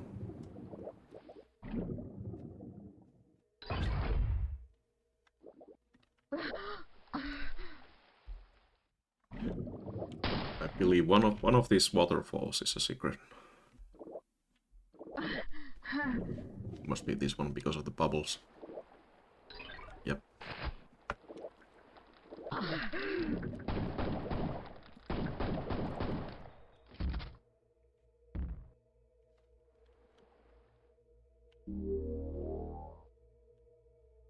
Okay, I believe that's everything in this water area.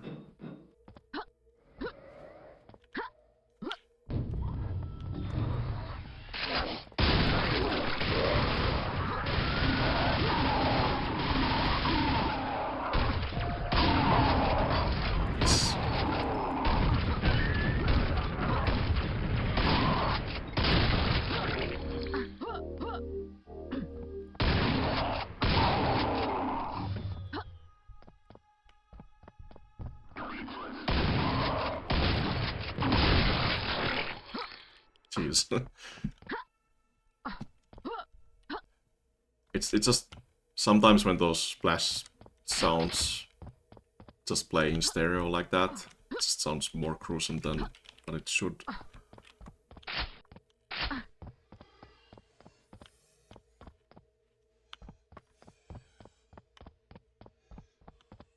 I don't think there was any buttons in this area.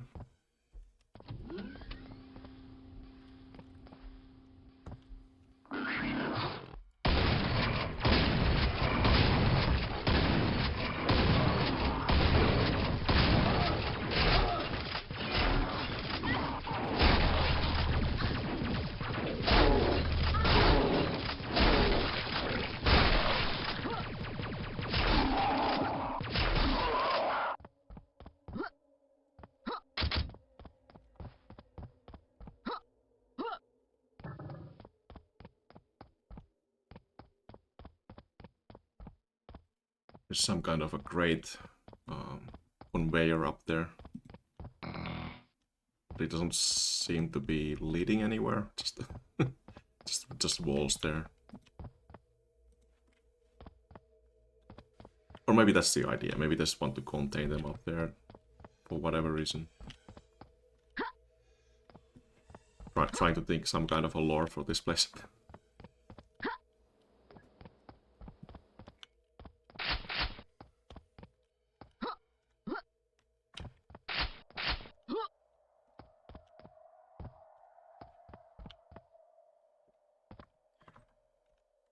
It's one of those cool energy bridges.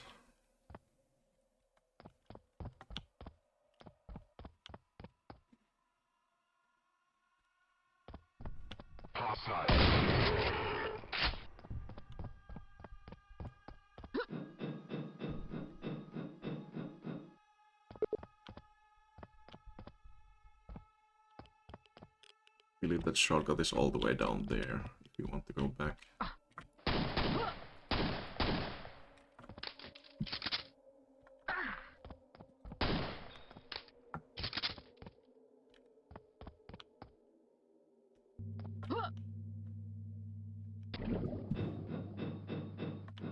Yeah, this one.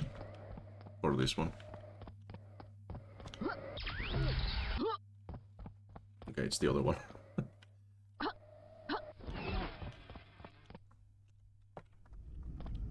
And now we have to jump over the gaps.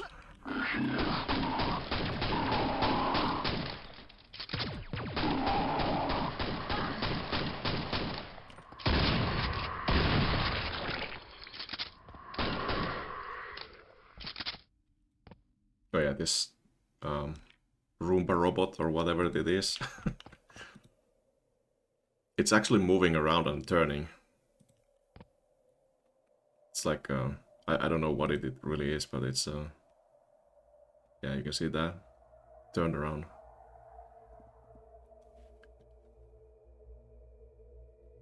Rotating train.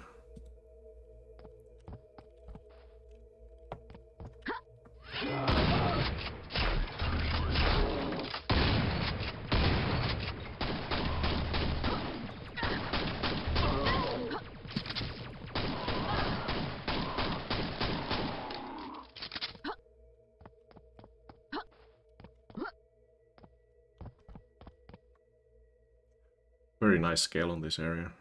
I love these pipe walls. It's just done really well. Like all these what were the well points with the supports, they're on different spots.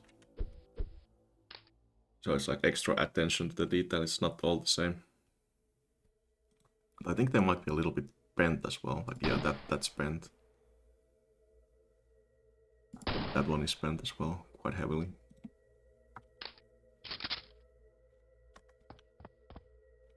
Hello, new house. How's it going? Target.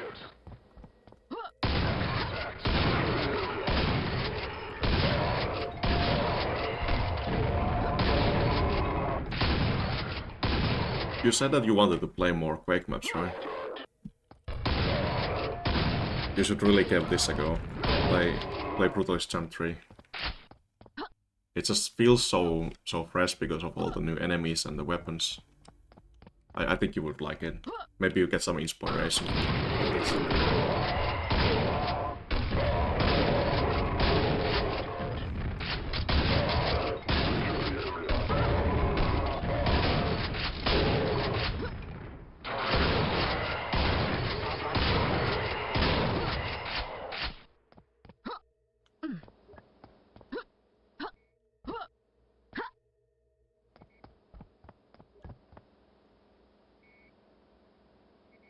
I certainly know that I got inspired by all that 3-hour map that I made for this. You would play for funs only. Alright, you want to be the edgy Quake enjoyer. Nothing wrong with that, of course. It's a cool team and style.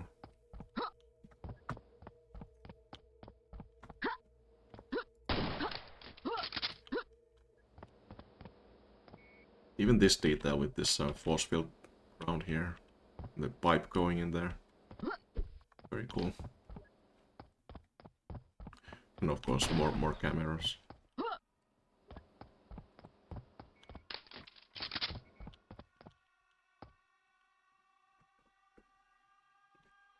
Yeah, I remember you want to focus on games. How's your game projects coming along? Have you actually made something? Or getting progress in a way that is feeling good?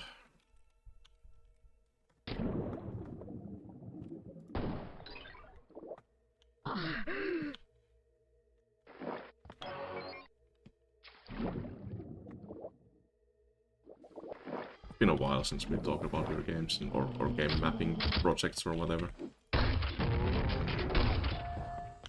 think there was a hidden button here. Yeah, it's up there.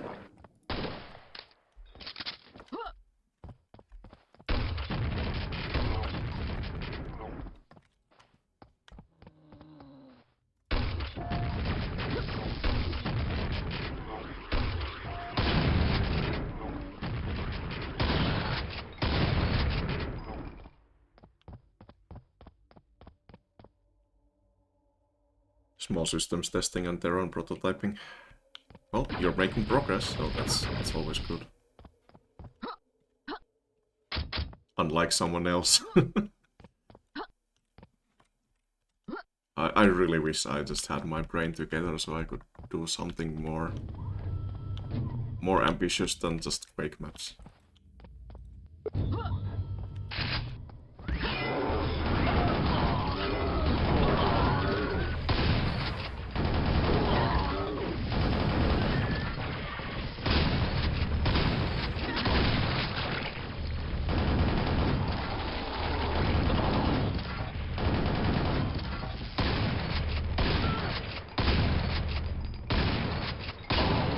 why they're walking on those fences. Oh, okay, they're jumping down from somewhere.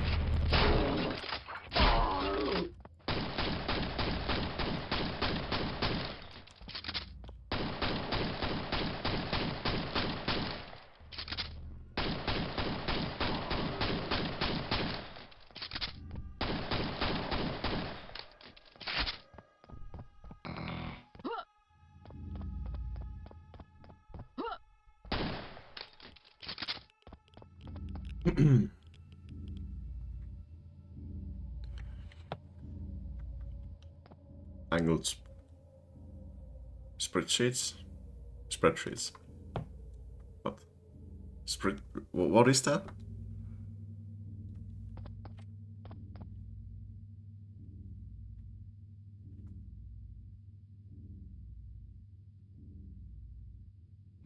Yeah, well, when time is right. I keep saying that, but nothing ever happens in my life, so I need to do something else to fix my problems. I feel like that's my case at least.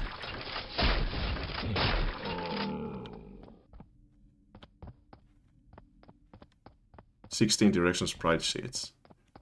Oh, so you're doing like a 2D sprites, just with a lot of angles.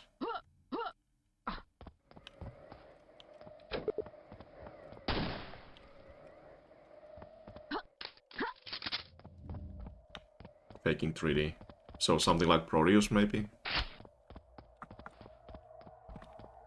Or are you doing like 3D models and then you turn them into sprites?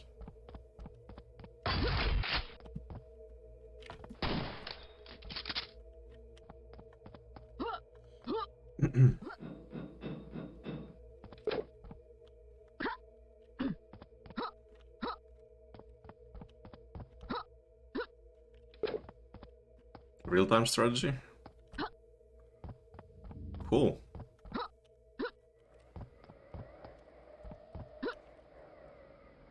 Wait, did I press that? Be confused.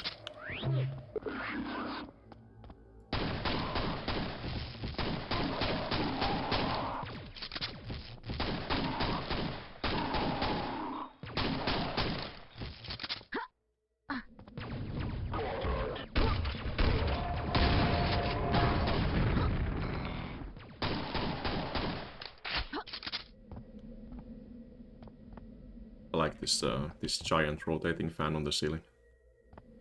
Or these, there's multiple of them.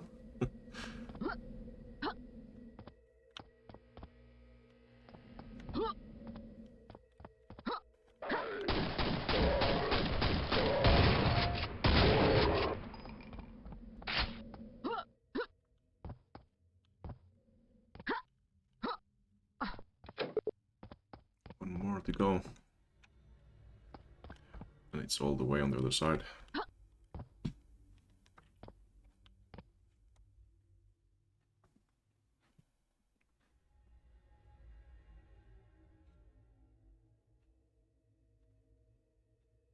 Oh yeah, that's true. I kinda did the same. Like I played Doom and Quake and every game, but I didn't play them much. It was more about RTS games. Especially when StarCraft and Warcraft 3 were taking over. To be fair, they just became like game platforms, but still, it took most of the time.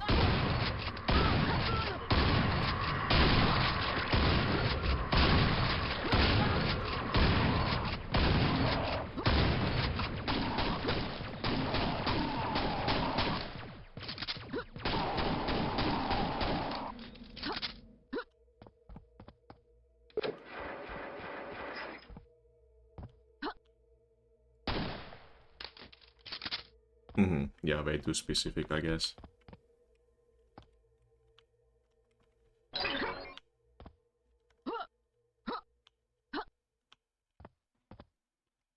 No. This does kill you, right? Did I save? Okay, this is close enough. Good.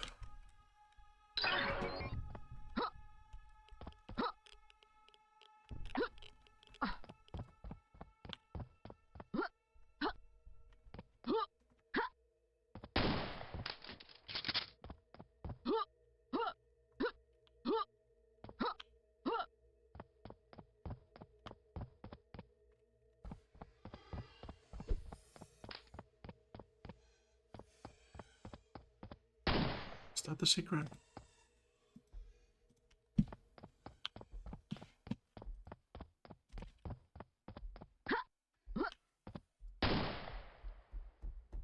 Okay, there's a pipe over there. I think this leads somewhere.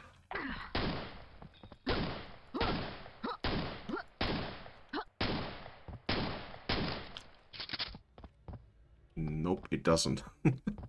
Okay, you just get stuck here if you drop down. There should be like a ladder or something here. That would be a nice addition.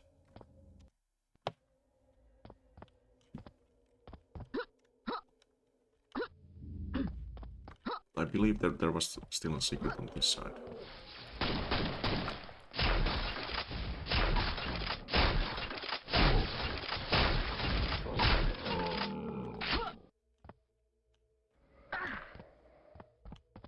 Yep, that's right. I remember.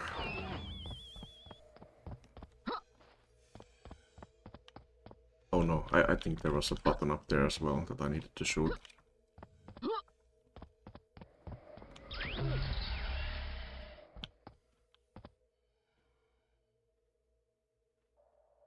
Hold on, let me catch up on what you were saying.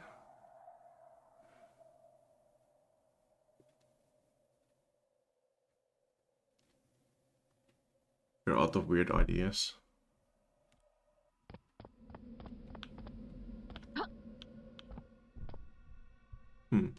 True. Maybe you can like bring all that together for a game in a much better way. I forgot to shoot that.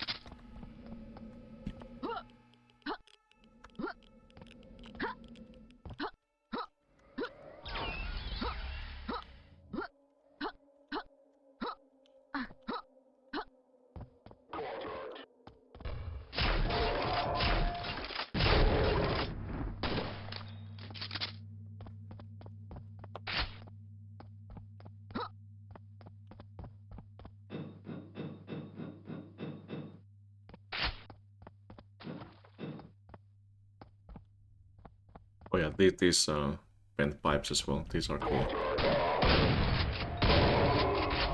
I believe Makon was talking about these pipes. Like he was really impressed by this detailing.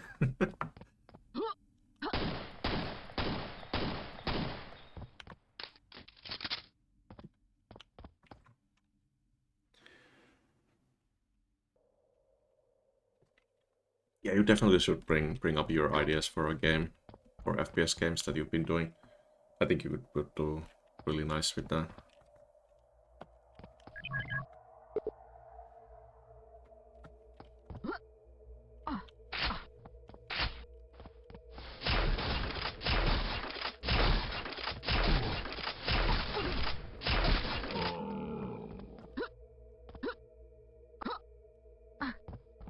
I have a friend of mine who is also working on coded FPS, or well, kind of FPS. I don't know what the game is really going to be in the end. But yeah, using the French broom to coded pipeline. It's interesting to see if something comes out of that as well. I said that I would be happy to produce some levels if needed.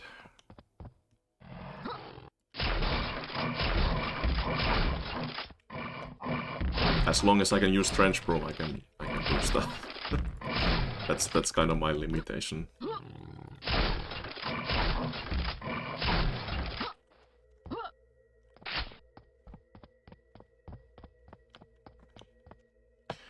But to be fair, it's kind of tricky. But I have already enough projects that I need to worry about, and right now even I should make more stuff, but just kind of stuck creatively. So just waiting for that inspiration to hit me and get the job done.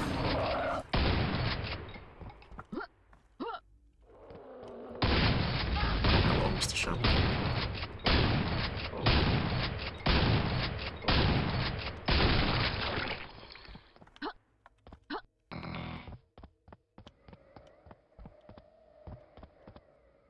Nice, so you already did that. It's so cool that you can just build a custom FGD for French Room, and then you can just use that, use the entities that you want to use in your map, and just import it over the code, and it will work flawlessly. You can even do the lighting in Trench Room if you wish to do that. Okay, here's the round door that I was talking about earlier, that I wanted to talk about. So look at how it opens when I use the key. It rolls over, it's rotating door. It's so nice, and that's so hard to like do that as a detail. But that is also something very subtle that many people will just miss. I believe that Colossus was kinda sad that most people didn't notice these rotating doors, so I was made sure that that I will notice them and talk about them. They're really nice. I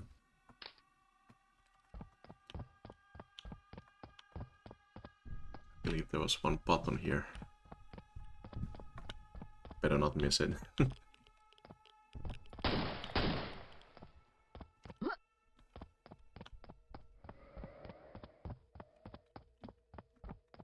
Maybe there was not. Who knows?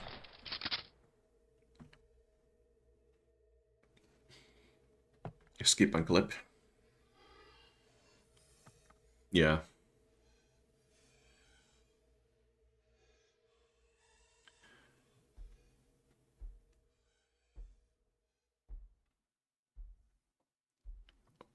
You're adding so much stuff to that.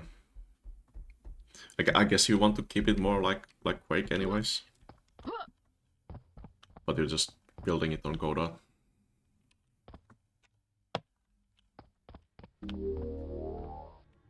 Like visually and the gameplay sense, I guess. That's what I was meaning.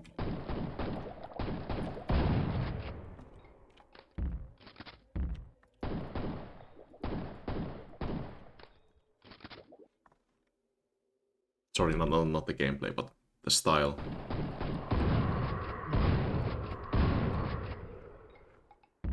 I mean, if you're doing wobbly water, then that's already...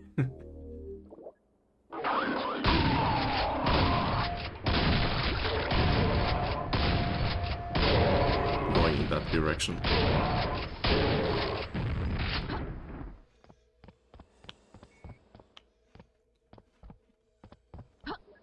Right, of course. I don't know what your texture scaling and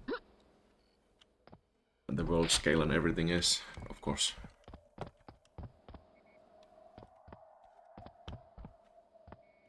It doesn't need to be limited in any way. You don't have to use any color palettes if you don't want.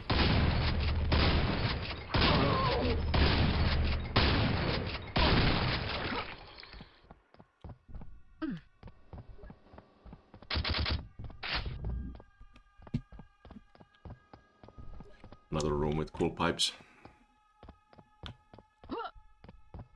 I like how it like connects from here. There's like a cable up there and two pipes, and it goes through this wall.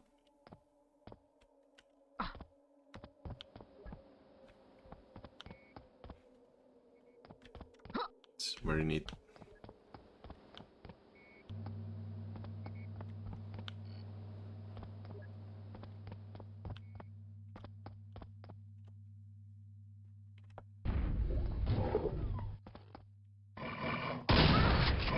Ow.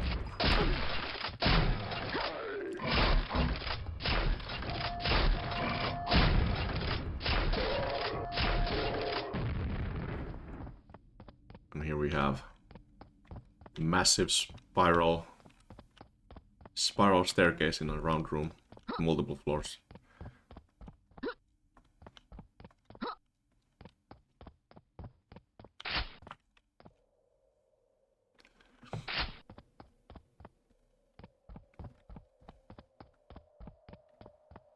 I see.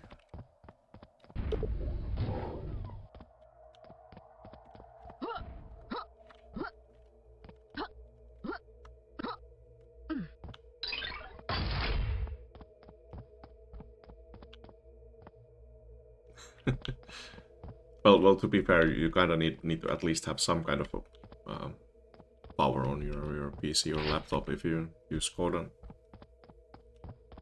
Well, I don't know. I don't know how much you can strip off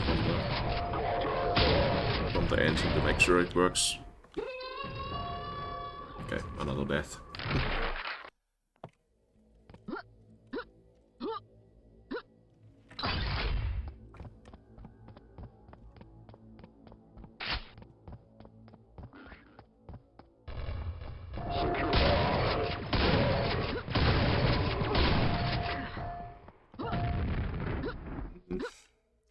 I should be looking where I'm moving.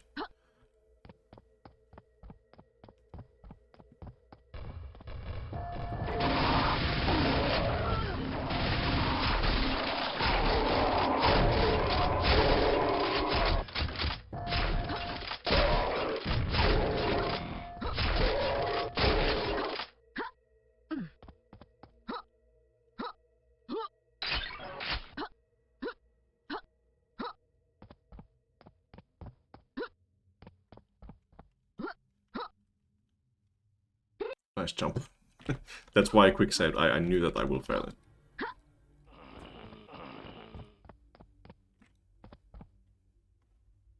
What does that say?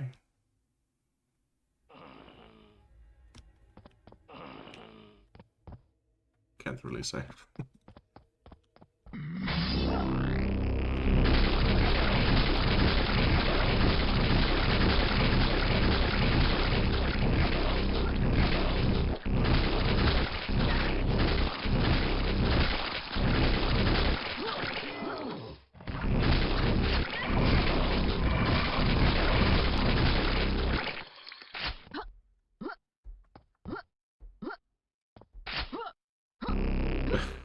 This parsec is so good.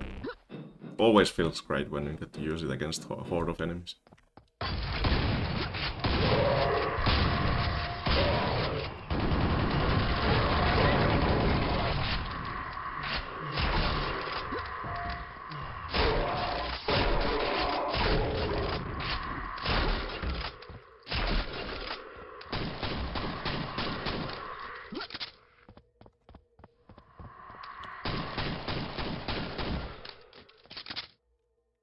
Hold on, I need the time to read that.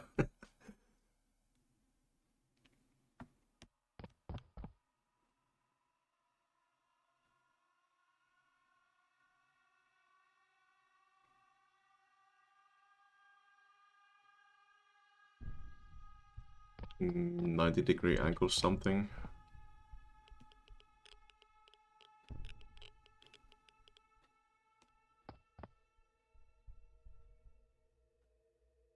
Oh right, yeah, in the first person, yeah. Yeah, I get what you mean.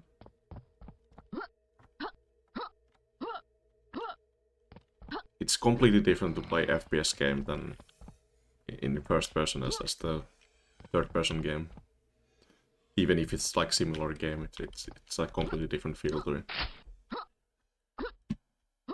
And designing how you do all the rooms and stuff. Because you have to keep in mind that you can kind of peek around corners if you can see your own model and you just hang around like this and you see over there.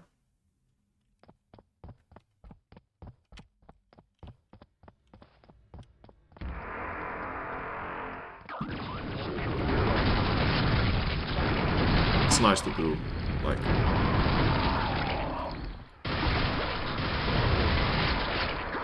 do things that you don't normally do. Just learn something new if you can.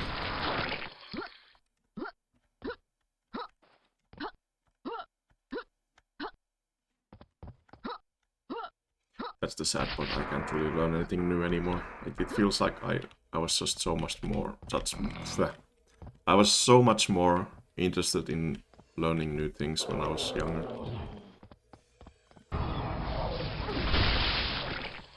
I just didn't have any experience really in anything.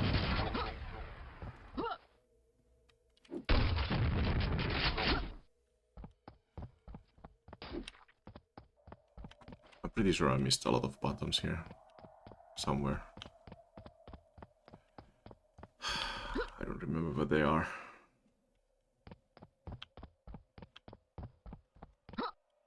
maybe this one here. This looks like a room where... Yeah, there it is. Okay.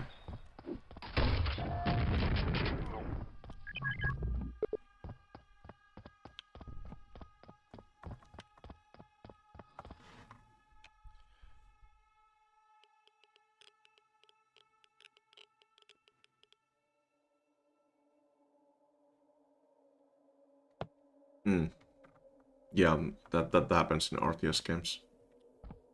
I know from plenty of StarCraft and Warcraft maps that I made back in the day. It's like a completely different way to create content.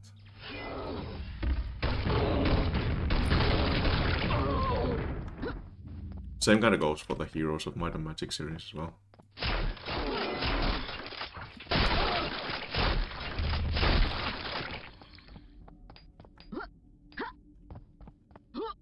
I used to love it so much to just make... Oh yeah, here's another rotating door. Very nice. Yeah, like I was saying, I just used to love making RTS game maps. Or turn-based strategy game maps.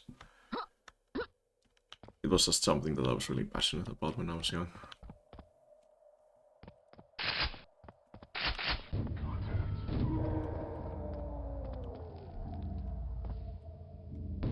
Well, someone fell down.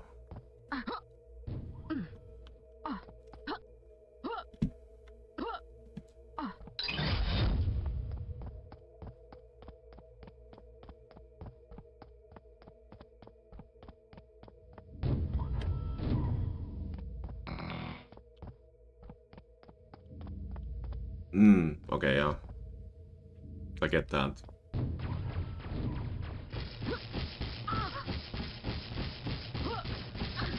Ouch. I've always been like more gameplay focused mapper, like I don't do visual stuff that well. Like I can't do this kind of impressive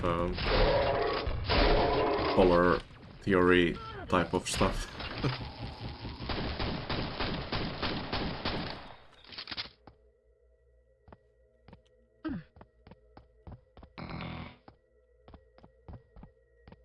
I played games for such a long time that that's just my strength. I just want to make stuff that is fun to play. That's all there is to my mapping endeavors or content creation.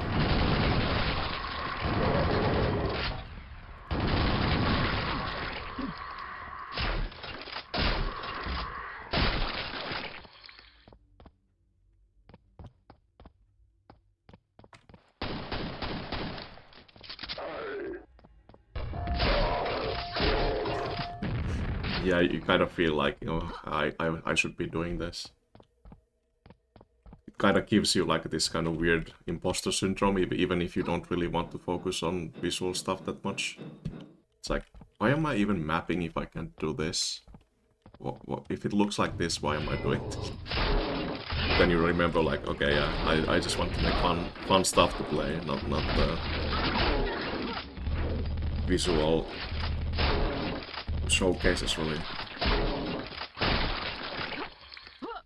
Speaking of fun stuff, that was a cool find.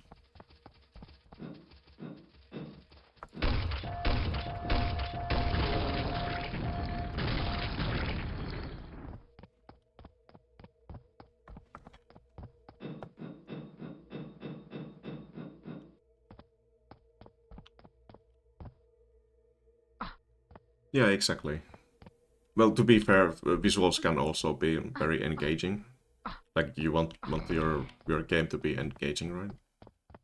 But gameplay is easier to make engaging than the visual, I think. Maybe I'm wrong. Maybe there's like 50-50 people who care about like how stuff looks and how stuff plays. I don't know. I don't know where the scale skews on that side.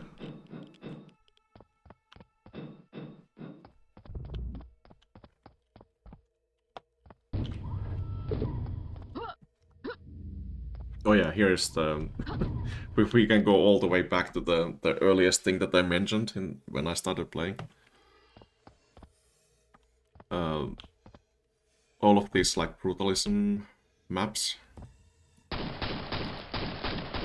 they really want to do this chasm type of area, which is like really large scale. And then you have these bridges that go over to the other side. I don't know what is it with this style or this design that people want to do. That's also one of the gimmicks of visual styling in this.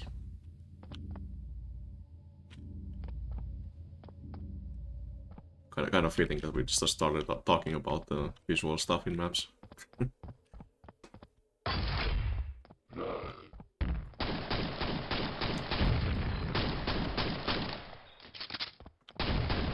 Yeah, it's something that you get so easily.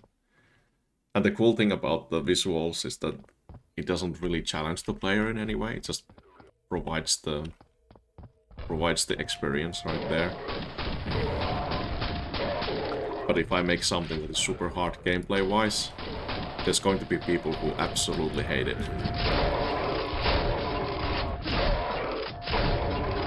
And that's fine too, like, you can do that.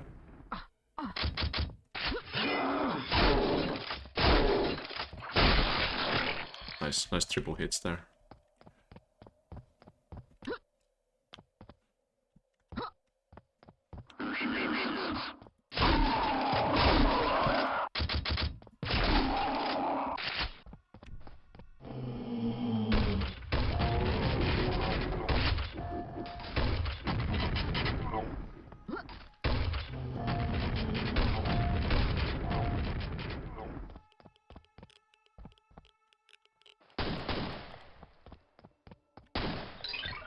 Here's the secret.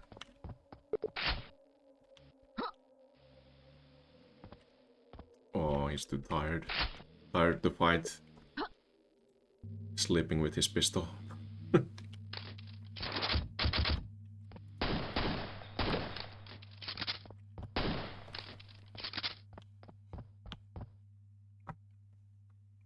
Death Trap Dungeons. I think I know that. I don't remember if I've exactly ever played it.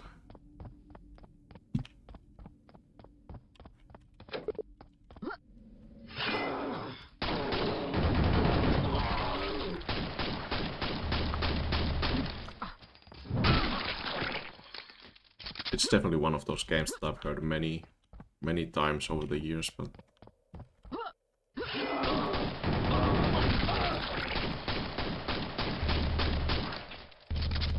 can't really recall anything about it.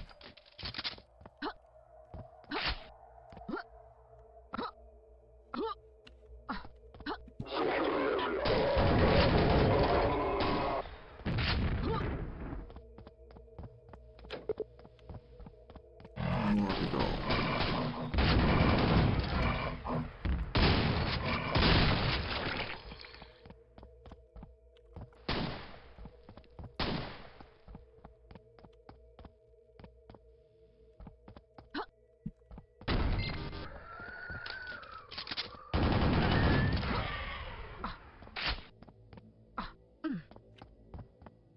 Okay, yeah, maybe the button was all the way down here.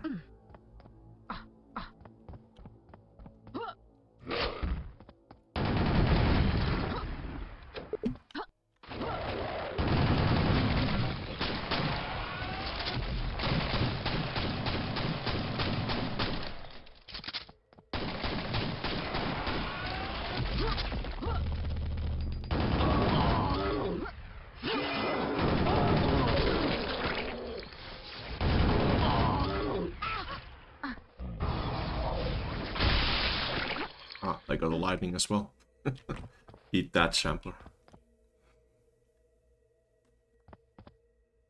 Tank controls. Hack and slash.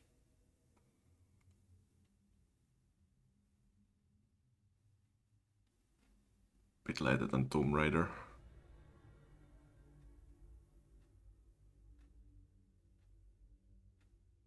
Quake was more sandy foxed. Yeah, probably. I don't remember it.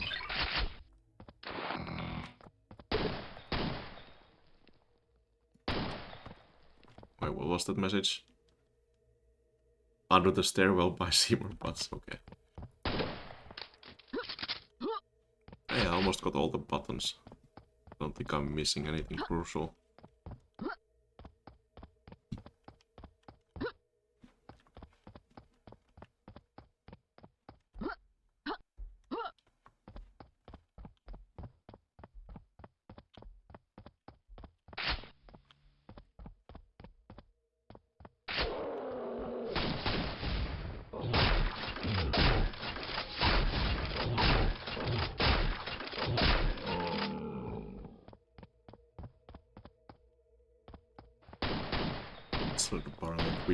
Which one of these doors is a room? Now we're on the higher floor here.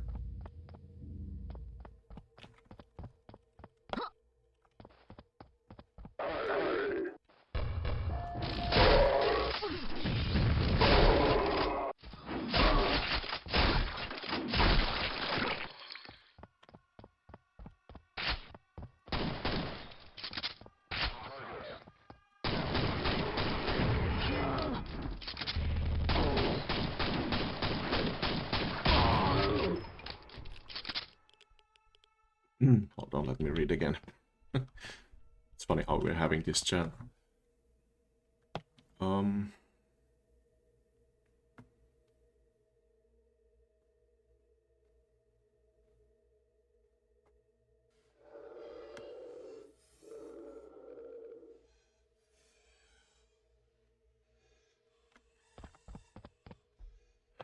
So you mean like there's like other games that do something similar that's doing it better, but they don't consider the overall theme of that game? Is that what you're like going for?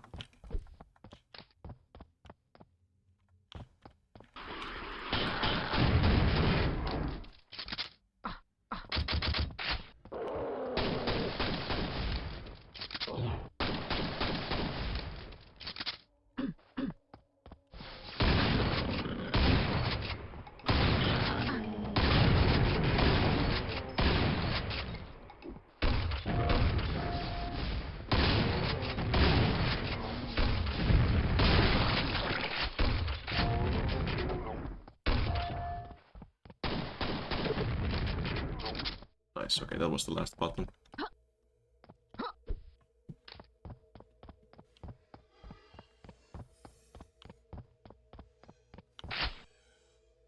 Yeah, the controls play a huge part of any game, really. Like, a good example of that is the, you know, the walking game, where you have to press the 4 buttons to move, and it's like really tricky to just walk. Like, it's intentional to make a simple thing really hard with the buttons or the movement. It's all part of the game, like what people like playing. You don't have to make everything super smooth if that's not your vision.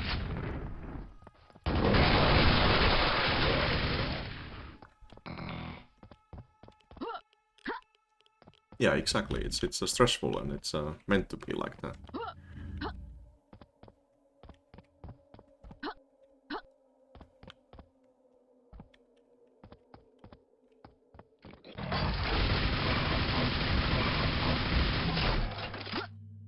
But I guess there is the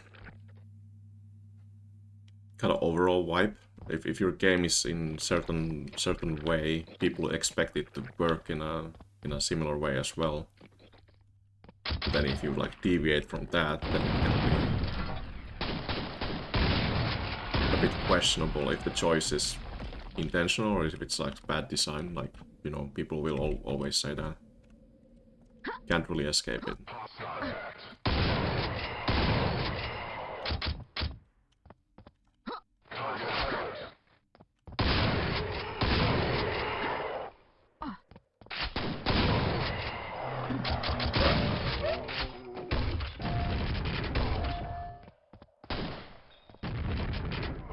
No buttons this time.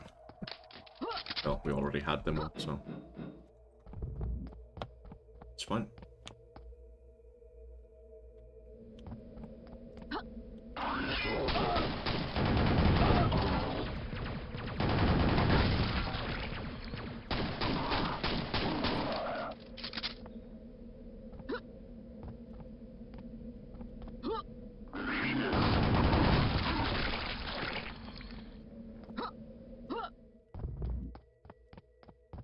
This is a cool room with this spinning thing, whatever it is. I don't know the lore of this.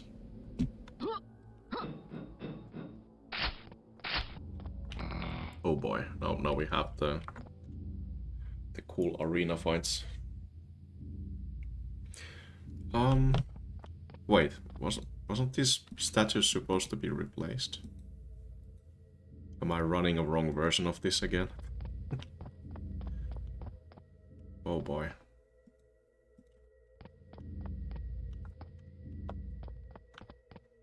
Maybe I didn't update. Well, no time to worry about that now.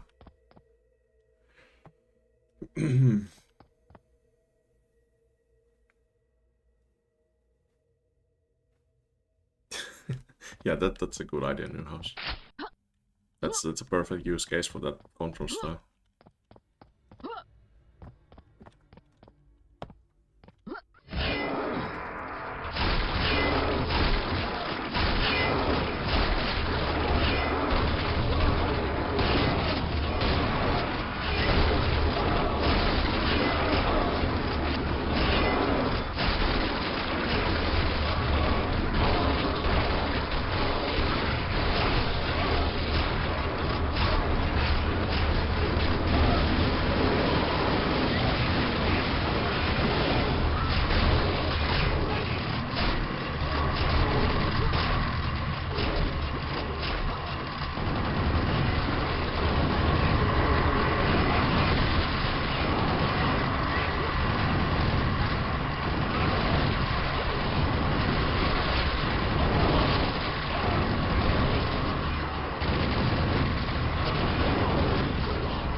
Focus, get them down. Easy. Easy arena.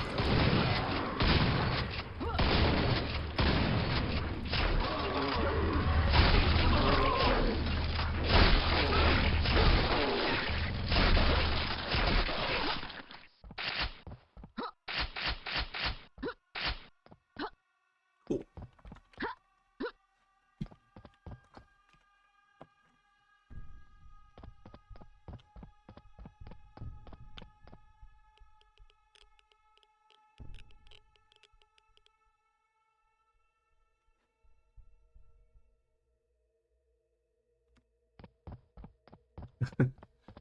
Oh.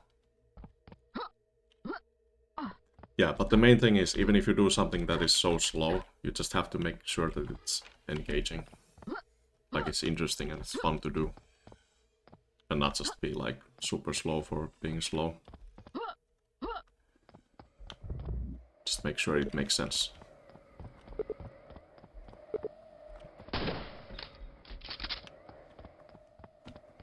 Oh no, right, yeah, you need actually a couple more for the final thing.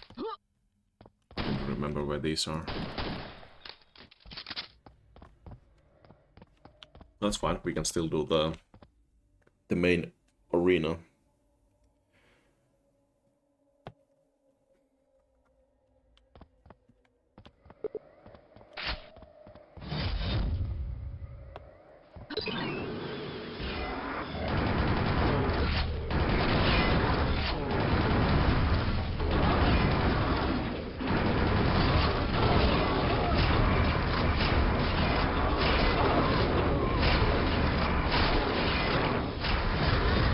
I knew it. Right, it seems like Colossus takes your Invoker away from you. You can't use it on this arena.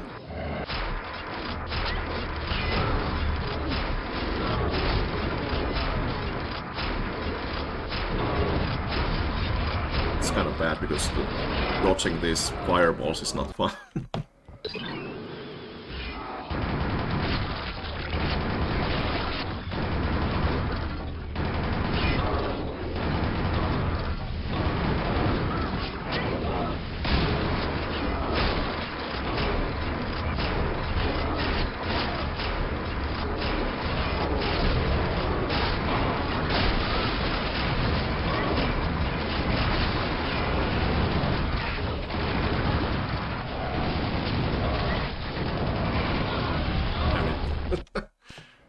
Oh man.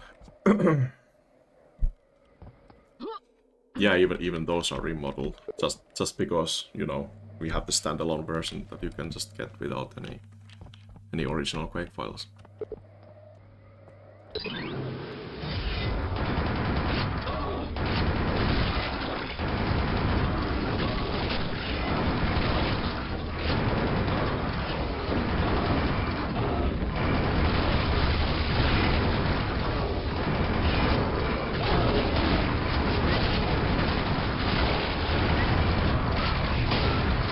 No, don't get stuck.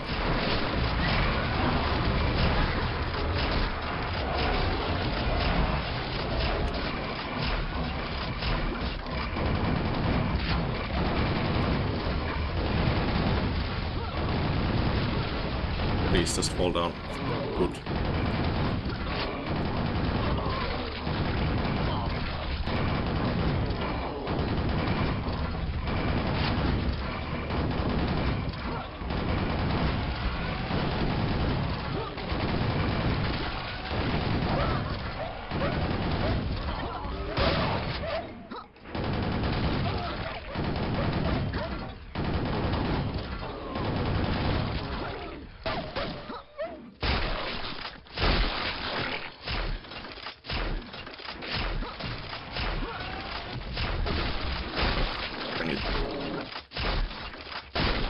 Okay, I made it.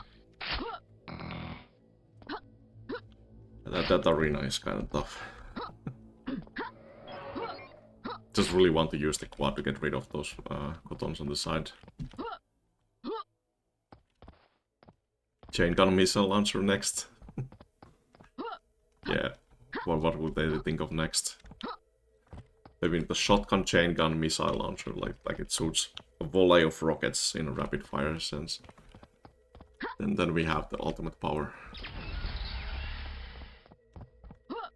Okay, well, we didn't get all the secret buttons for the secret exit. It's fine.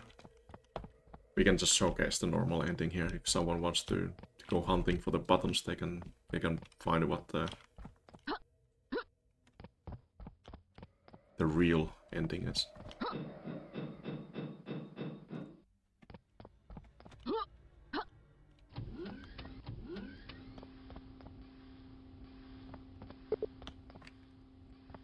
The megastructure continues to expand.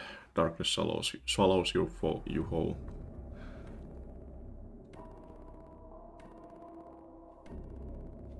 That's it. That's the Colossus map. It's really cool.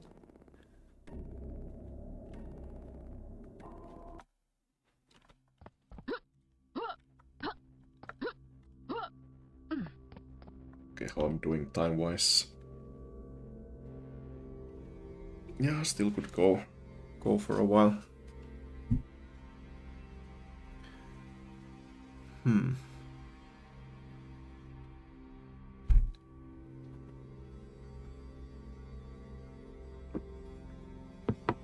Okay, let's see.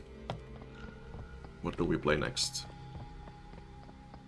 Oh yeah, I said I wanted to play the Night Elonis map. But it's kind of short, it's just 15 minutes.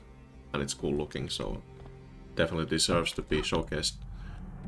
It's called Godflesh.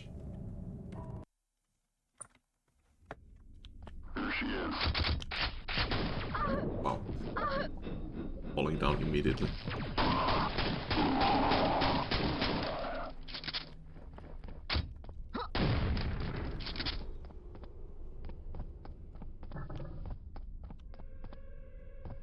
This is like this map is doing the colors really well. All the clothes and everything from the acid pit there, like it's hitting all the walls.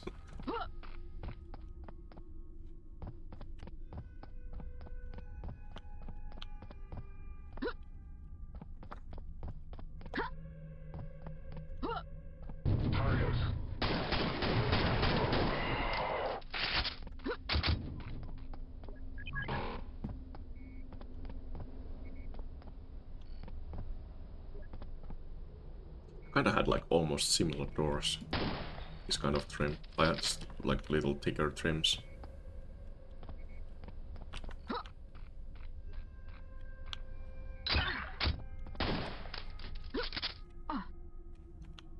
Probably good. I don't know that well.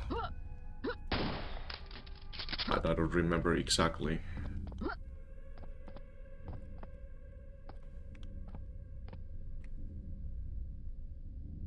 But I'm assuming she's just working on some kind of game projects. Or other things, I don't know.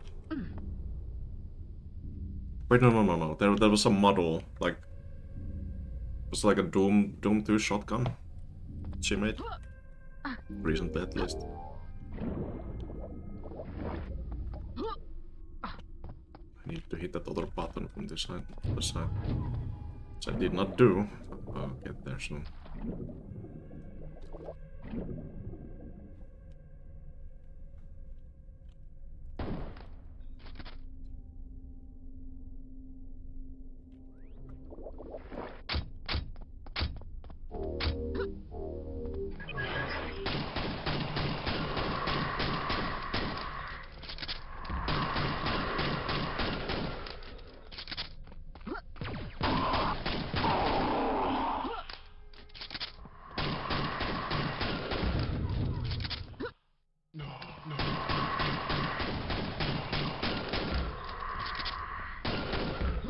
I believe there's some bad culling that happens here. Yeah, you can kind of see through the world there. Just Quake being Quake. Classic. Now I have to go back here again.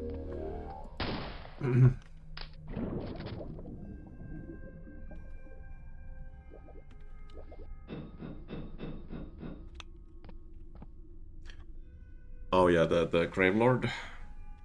Yeah, it had a bunch of mappers from Quake scene. It had Marquee, Fairweather, Sputnik, I remember. Dragons for Lunch did something for it. Did Lunaran do something for it as well? I don't remember.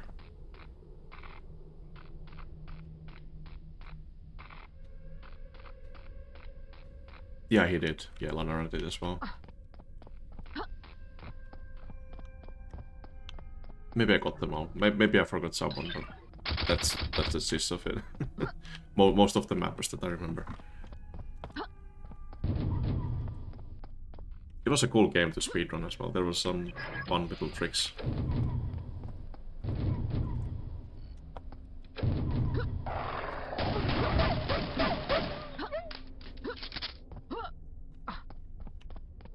Here's the...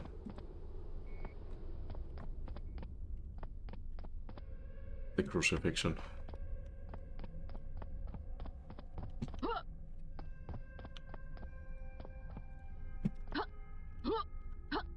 Classic Nate, just importing custom models into Quake.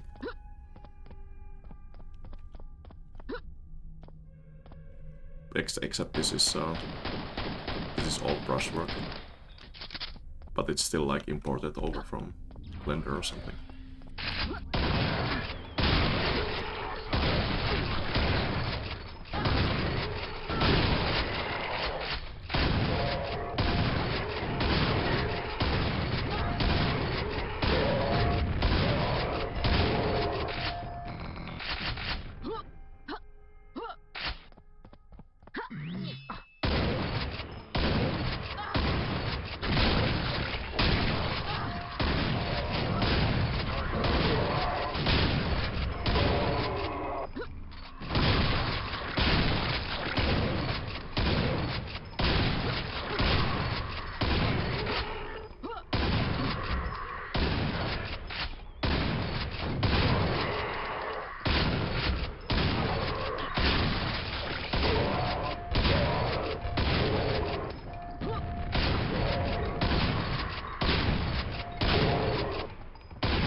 It's really fun how you can use the shotgun just to ricocheting all the shots from the ground. You don't have to be so accurate. Just aim a little bit lower if you want.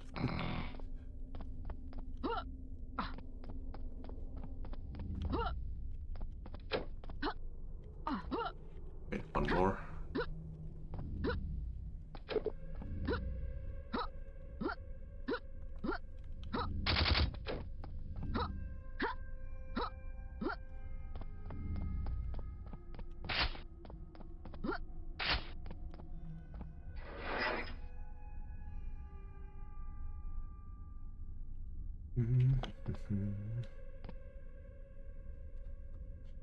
Oh yeah, the build engine chip effects.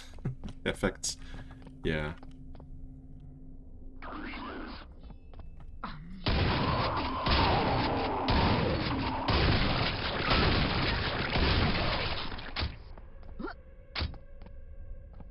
Oh, there's something missing as well.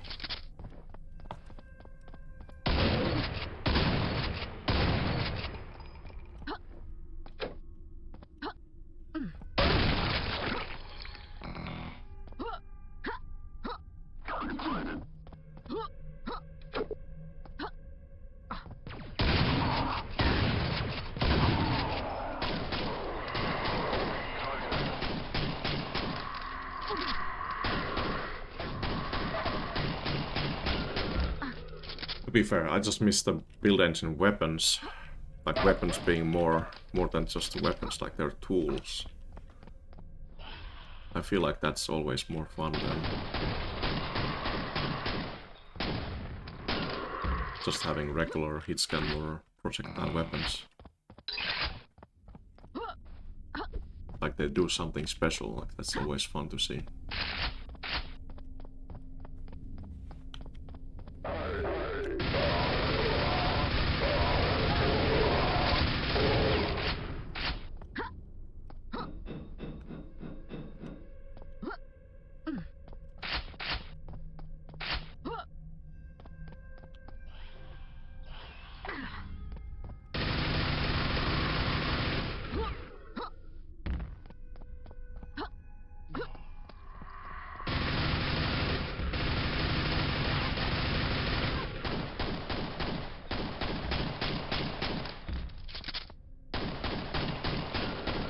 Very silly sniping there. Yeah, freeze gun, the pipe bombs that you can detonate yourself. Yep, the laser trip bombs. Like that is like something that I want to have in every single game. Even Half-Life had those. That's fun. And they even used those mines in a very creative way. That one, that storage area in Half-Life, where they just spam the mines everywhere, and if you touch one of them, the whole facility explodes. Like, such a cool concept in the middle of the game. With the shrink ray, like instantly deleting some enemies.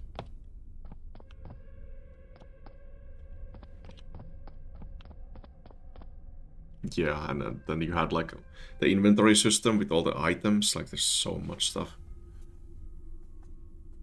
that the build engine games have.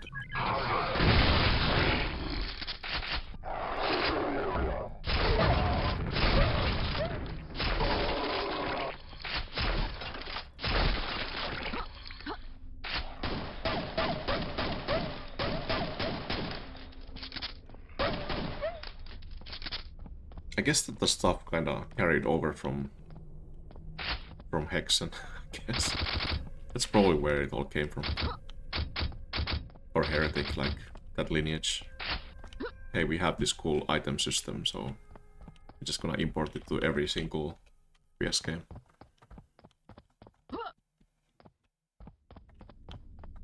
I mean, if you program something in, you might as well copy it over and add it to other games. If it's cool and it fits.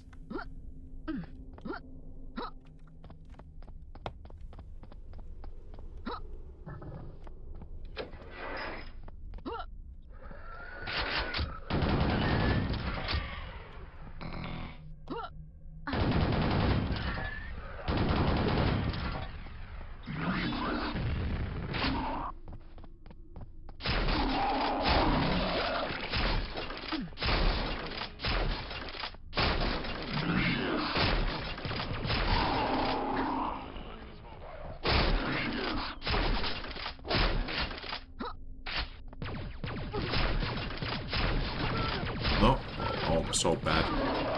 Come on, hit at least something.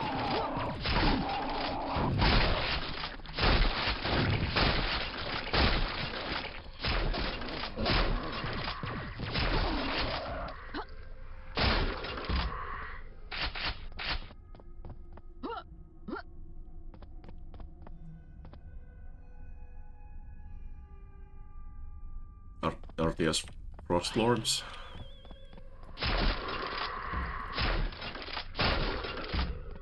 Freezing spells.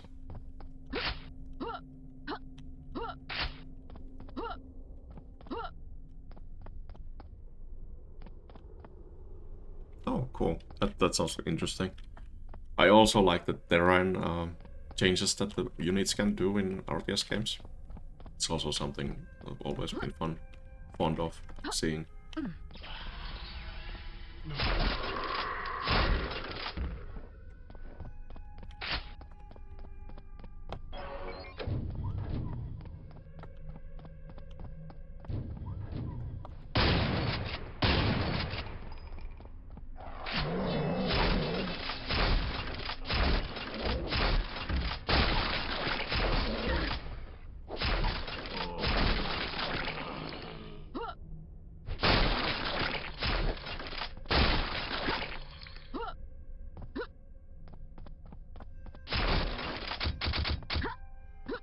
One more secret somewhere that I don't remember where it is. Might have missed it already. Unless it's the armor right on the ledge here.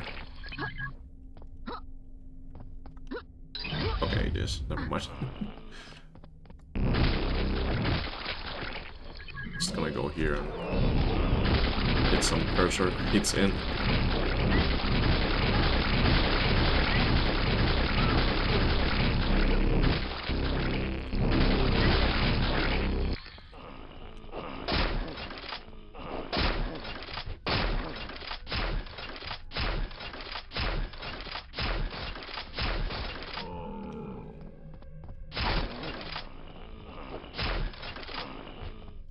Line up. Come on. There we go. Oh yeah, this destroyed areas here. Blocking your path. So cool. And a little, of course, the fear and destruction on these walls.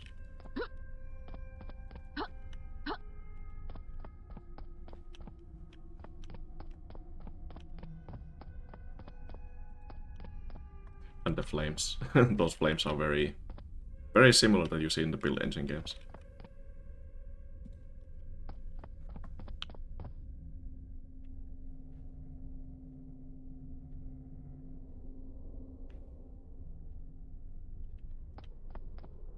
Yeah, 90s influenced RTS. We had such many like good examples how to make RTS games back then. And to be fair, the Total Annihilation lineage of games, like that kind of ruined RTS games for me, because the controls and everything were like super I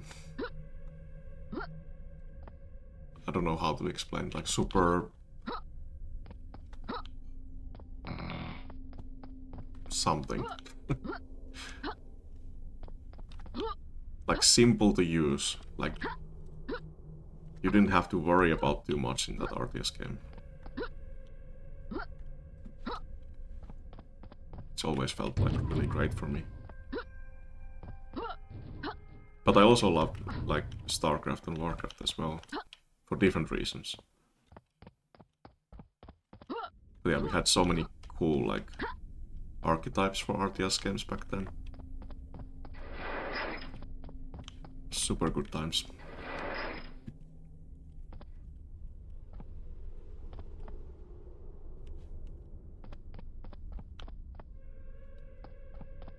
Automized, yeah. Oh, you will do non-base RTS. It's such popular RTS type that you will alienate some people from your game. I guess if that's what you want to do, then yeah. It's your vision, you should do what you want.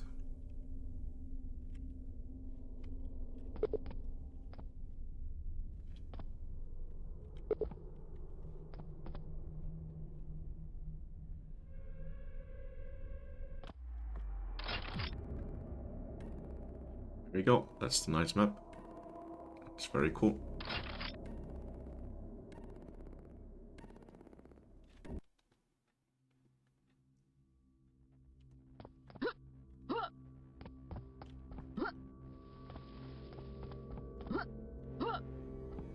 But yeah, doing the base building aspect of the game is usually tricky because you have to think about so much how the basing of the game works and everything. What kind of units you can produce, and it's a lot of design that you have to do.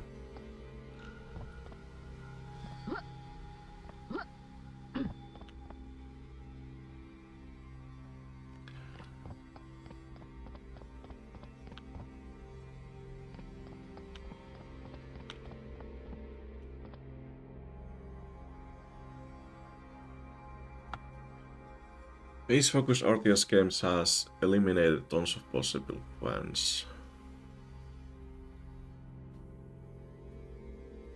Just trying to think what you mean. Oh, you mean that people really want to play the games where they can build their bases and stuff? Like that's a fun aspect of the game. It is just fun, busy work in a RTS game. You know kind of how like incremental games have become more popular. So when you're doing the base building, it feels like you're playing a kind of like a different game for a while because you're not focusing on doing what your opponent is doing. Like you're not reacting to them, you're just having fun on your own for a while. It's kind of a like kind of a own space for the player to experiment for a while before they are thrown into the battle. I don't know. I don't know the psychology behind it, but it's probably something like that.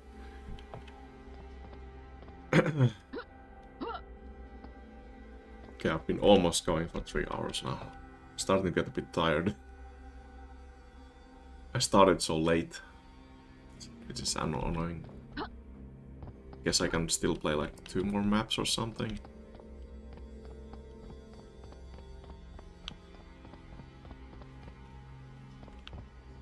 If I do short maps, that would be ideal.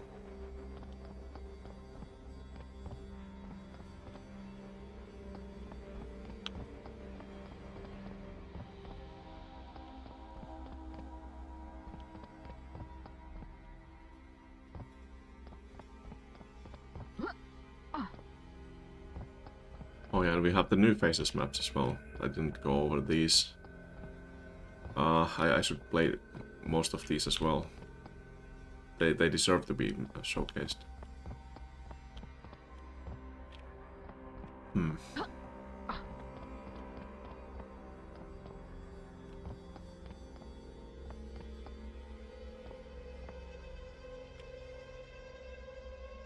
Maybe I do some of these just for fun.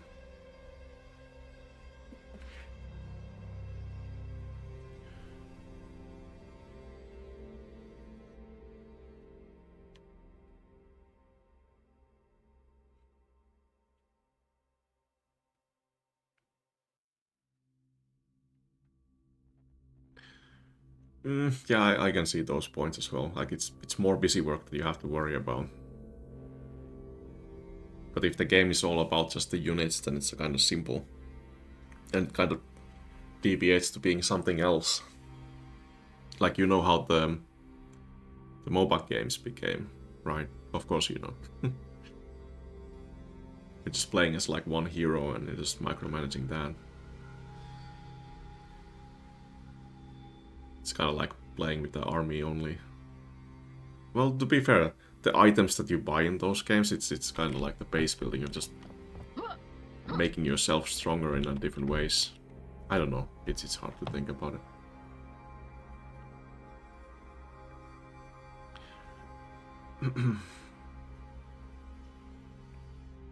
Hey, Portable. It's going well. I'm a bit tired, but it's going well. How's your... Was it Wednesday now? Yeah, Wednesday evening going.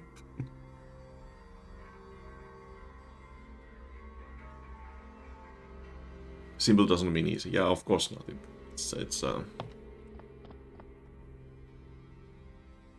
It depends how much you open up the systems for players, and that determines how the game will go.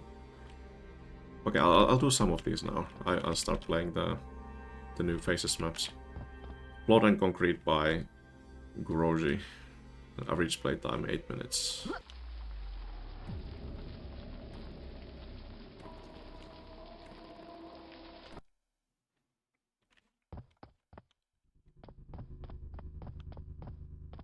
Some nice little angle details on the ceiling.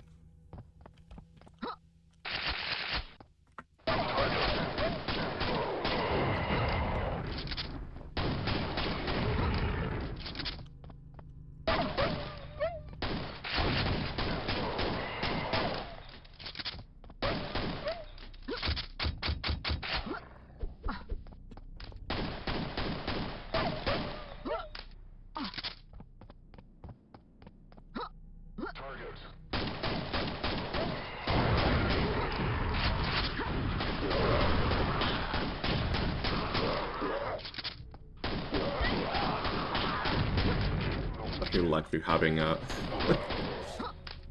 game dev discussions the stream rather than me playing the Quake maps from Brutalist Jam 3.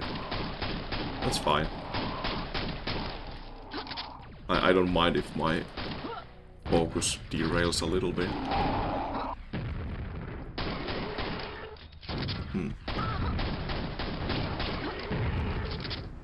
I like those new rocket troopers, how they shoot really fast rockets after a while.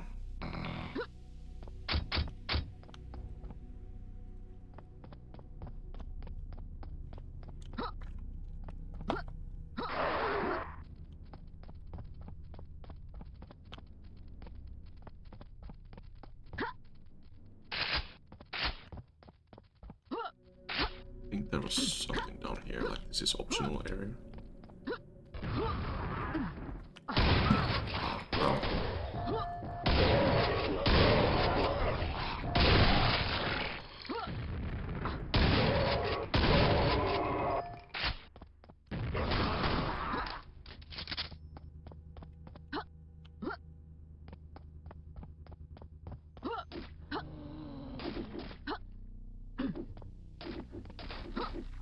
Surely there's a quad damage somewhere.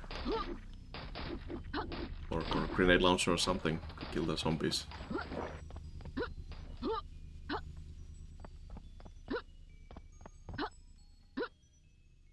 No, but you get some rockets.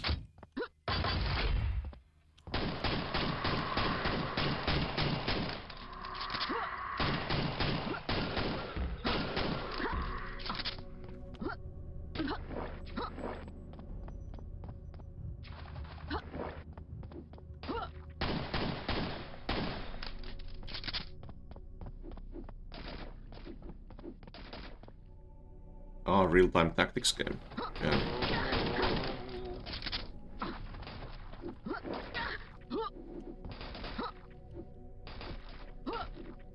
Why can't I jump up there? This terrain is hard to move on.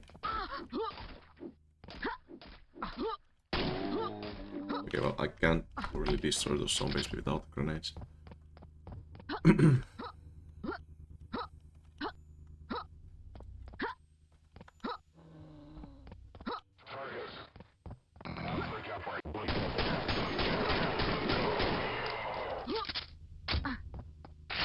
Well, it kinda does, right?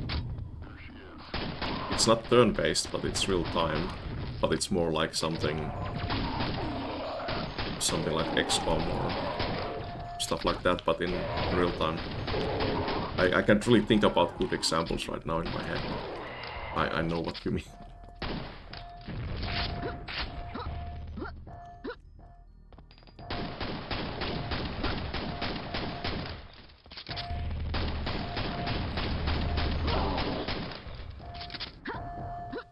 Yeah, Total War games. That's a good example of those.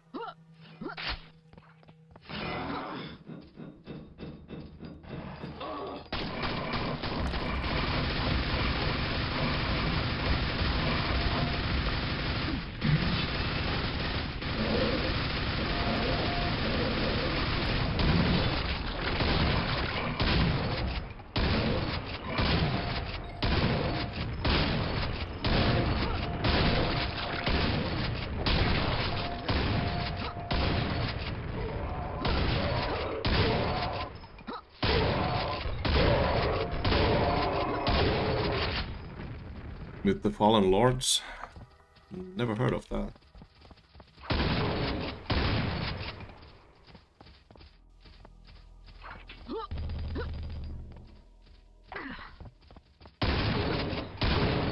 To be fair, I never was really big into Total War games or, you know, in general, like RTS games that have just tactics focus on them.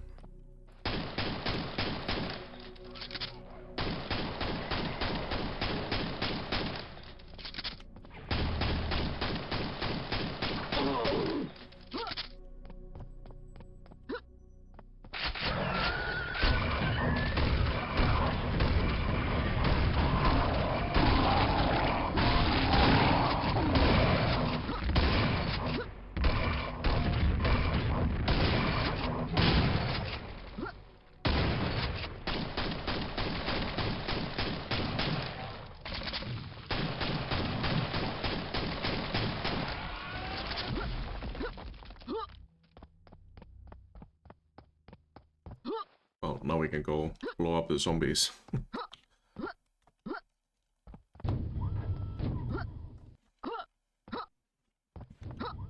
Oh yeah, this door just opens up like that, it goes up. When it really should split from the middle there. Like the upper part goes up and the lower part goes down. That's fine. A lot of people do doors like that.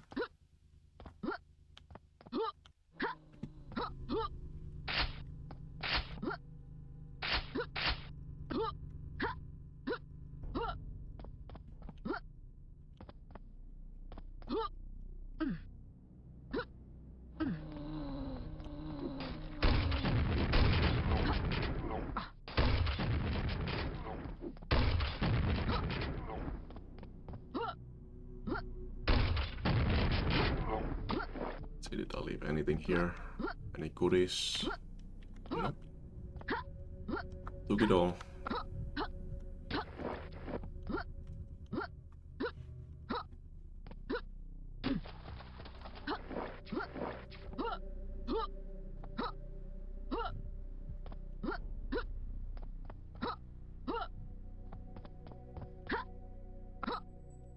Not mistaken, there was something at the very start here.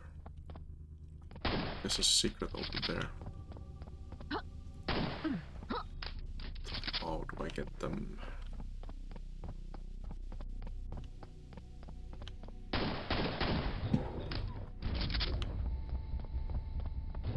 Well, there's my answer.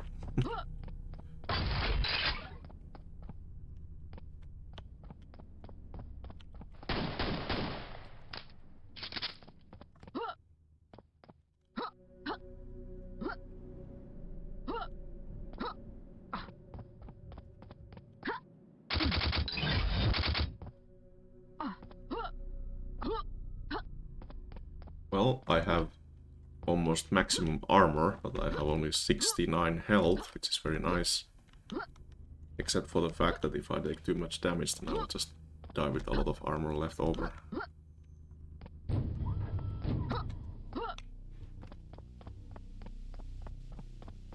I believe there was secrets here as well. Get up there.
here.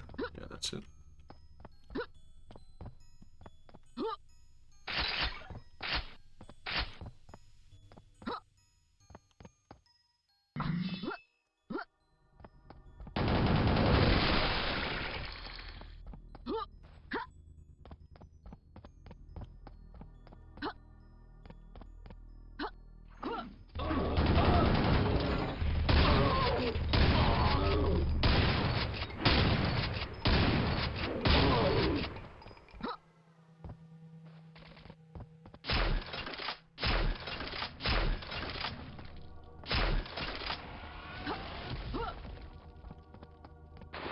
I remember this final area from this map.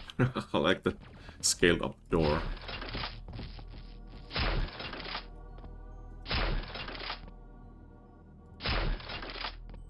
Come on, hit the shot.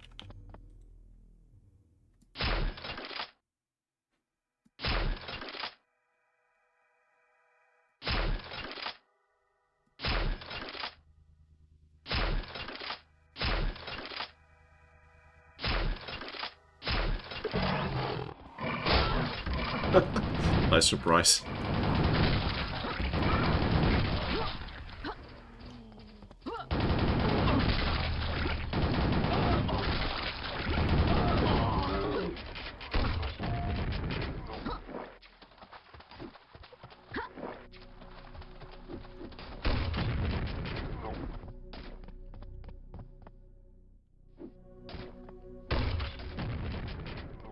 Nice, that's all the kills. Get so much supplies there, but you don't really need them. Yeah, that was a really cool first time mapper map.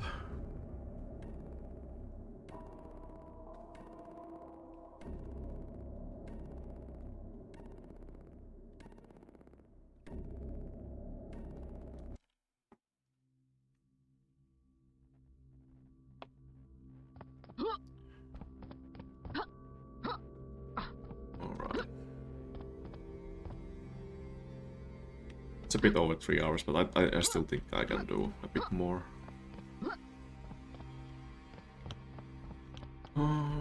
What should I do? Is there anything short here? Could still check out.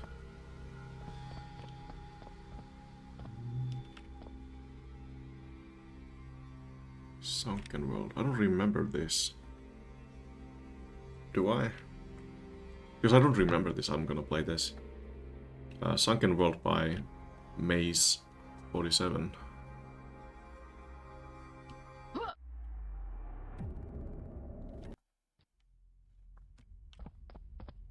Oh no, I remember this now. Never mind.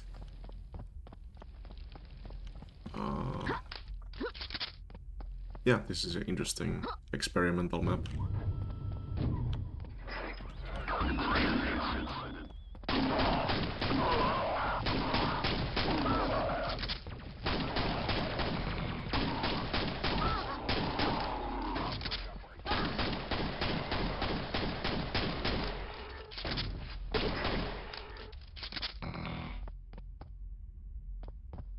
Very dark. To be fair, this map feels kind of like a new house stuff. Don't you agree?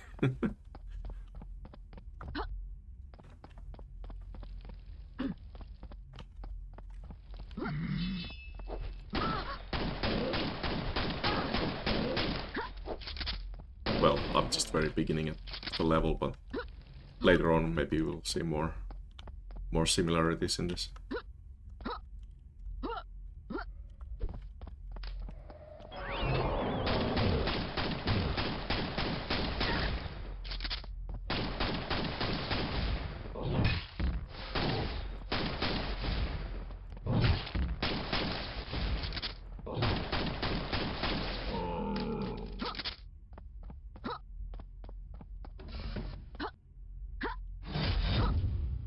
I mean, obviously this is just a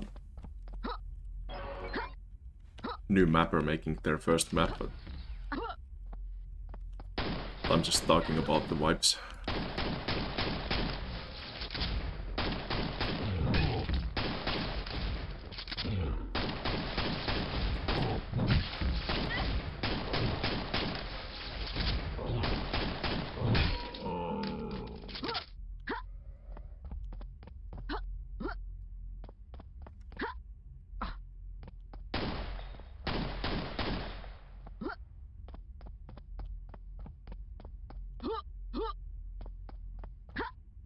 don't remember how you get this last button here. Oh, never mind, you can just climb there.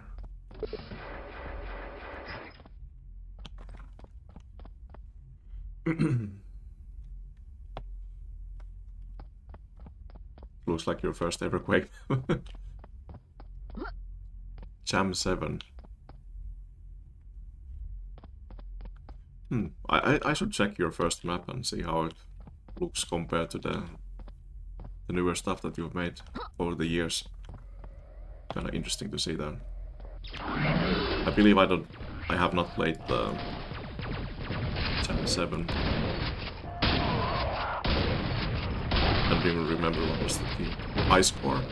That's what you said.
No.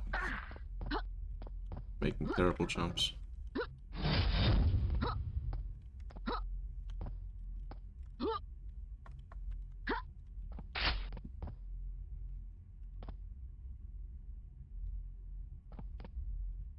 Oh, Lost in Time failed compiled map. You didn't release that?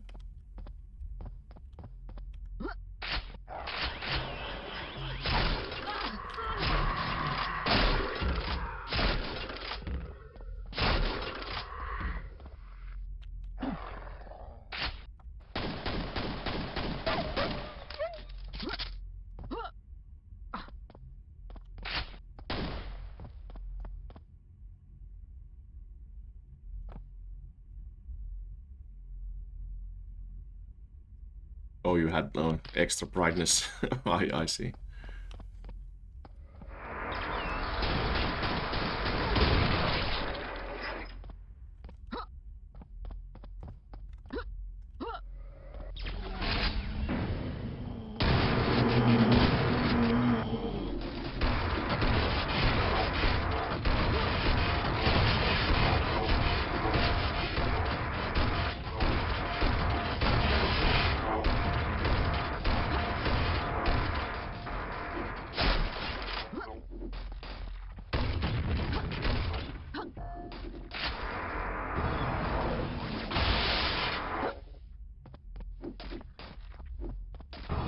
Couple left.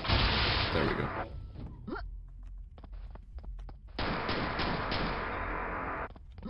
And that's the map. I didn't find any of the secrets, but it's fine.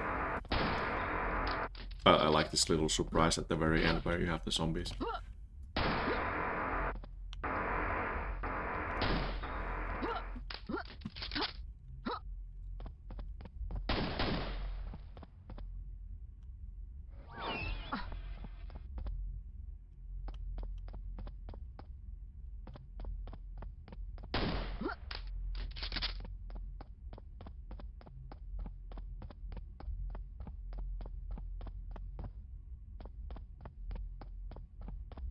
Well, hey, we all have to start somewhere, so it's fine.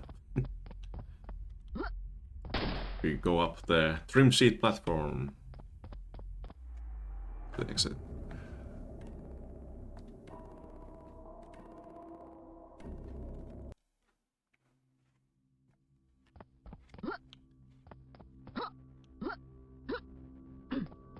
Oh man, I'm getting a bit tired.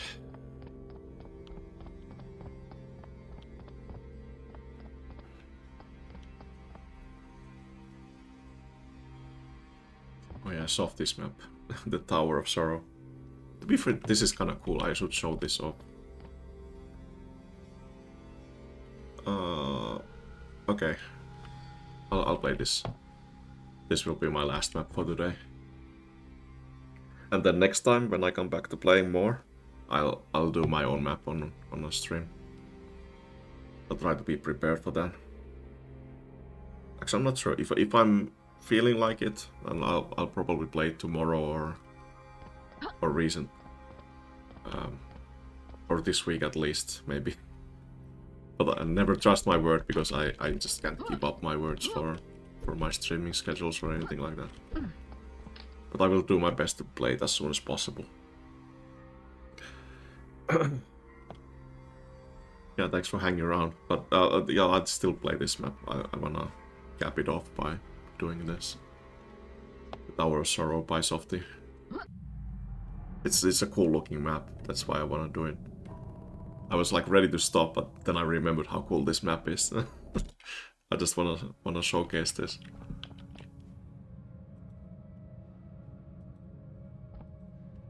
It's like a little concrete block with an open door. It has some blood waterfall on it and an invoker there.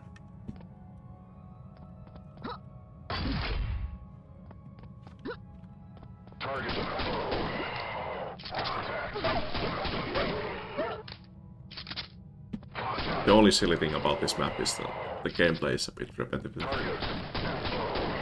just go around the corner and there's like new dudes every single time.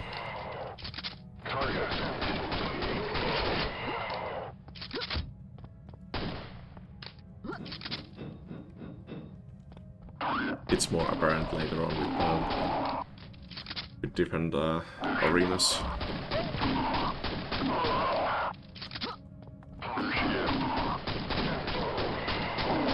But this is definitely one of those maps that is more visuals first and then the gameplay second. Which is fine. It's giving me impression that it looks nice. That's why I'm not showing.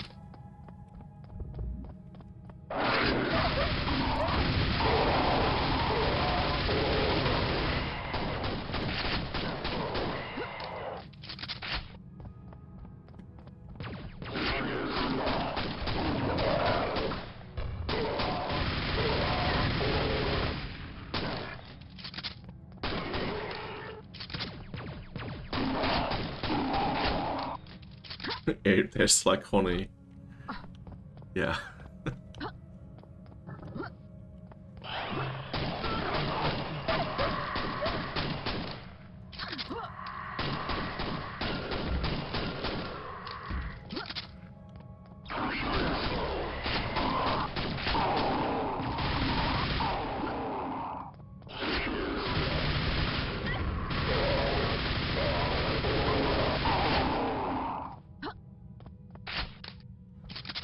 But it's still nice how it like breaks every now and then from different type of staircases. Oops, I didn't mean to fall down. Nice save with the airstrike there.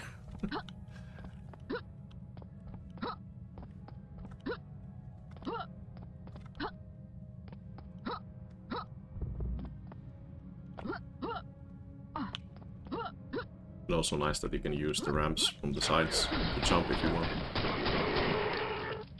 They're not clipped off or anything, but it can be dangerous because you can hit the stairs.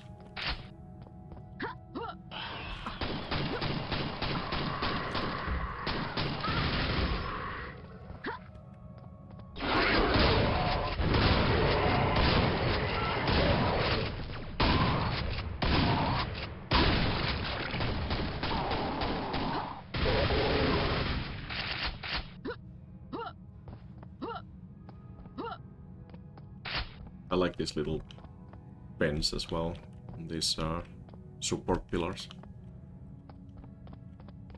There's a lot of like small detailing, like the rebars coming out from the concrete.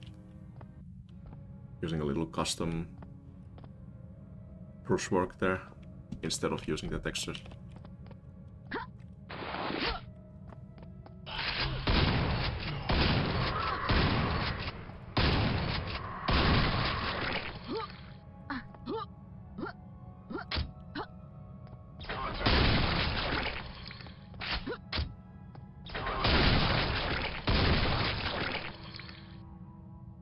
The perfect Finnish word to describe this level. That would be kukkuluru. I think you guys agree with me.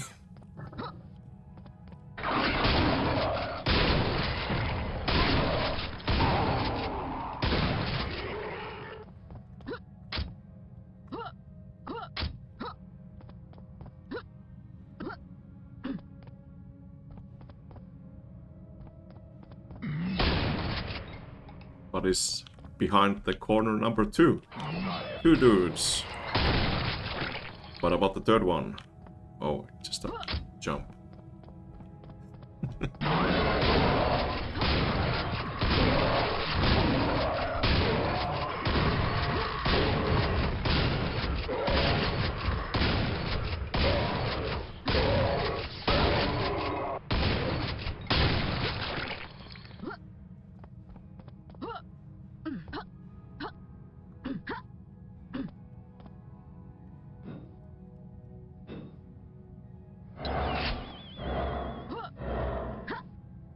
$250 HP. You're fully stacked. Is there an enemy? Of course there is. More? Yes. More? No. Okay, that's completely empty. There's not even a jump required. But then you have more. It was a trick. It gave me a false sense of safety.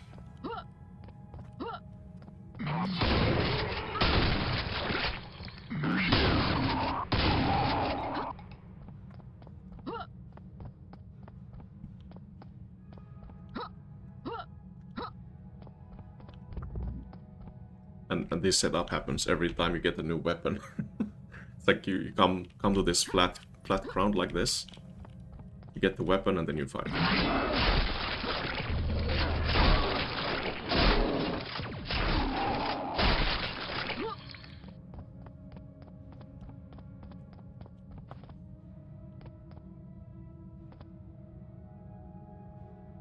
Psychological horror. I can't speak. You like the weapon models? You see the pistol reloading and the ammo on the HUD. How it like bounces off when you shoot. The casings drop down. It's pretty fun, and then you can reload the weapon by selecting it again. And if you have full ammo, you can throw the pistol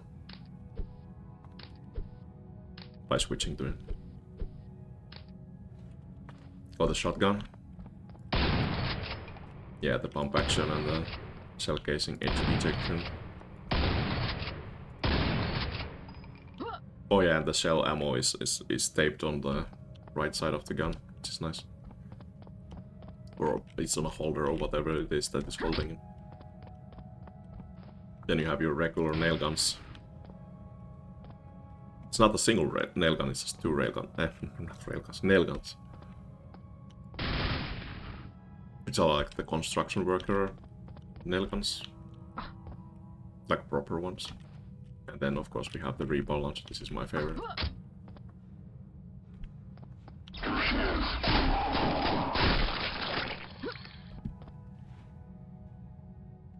Are the weapons rusty, corroded?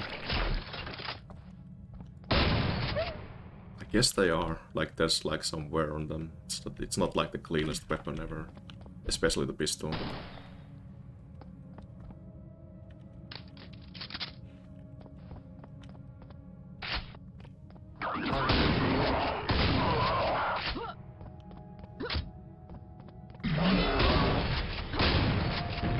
At least that's how I think about them.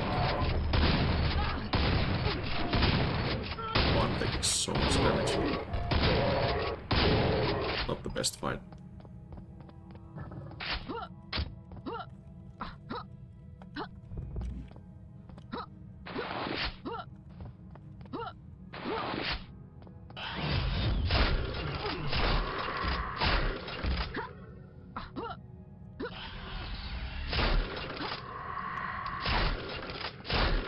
Hold on, I think the...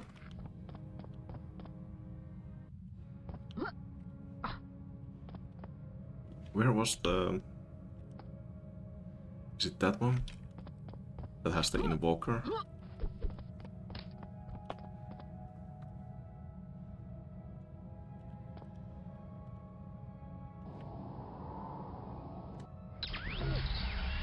I didn't get it.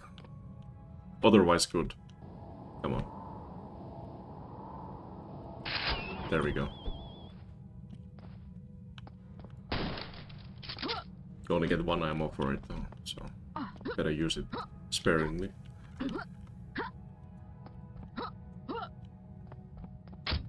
No, I was looking over.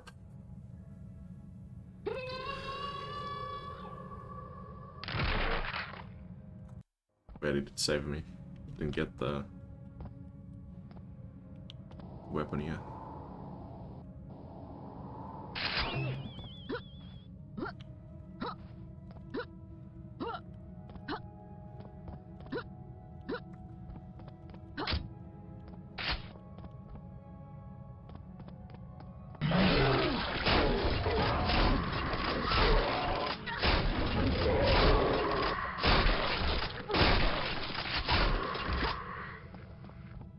$17 HP. I'm not gonna survive. Unless there's a mega health secret somewhere.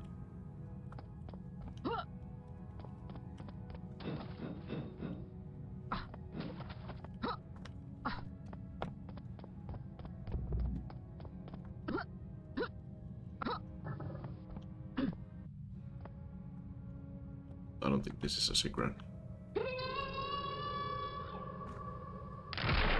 Nope. Not this time.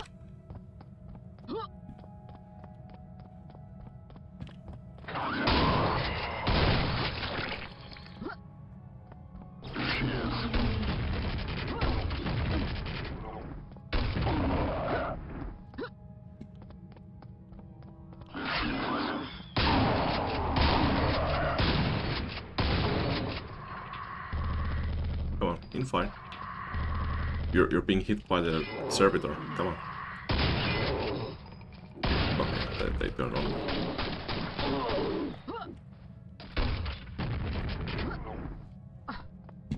Oops.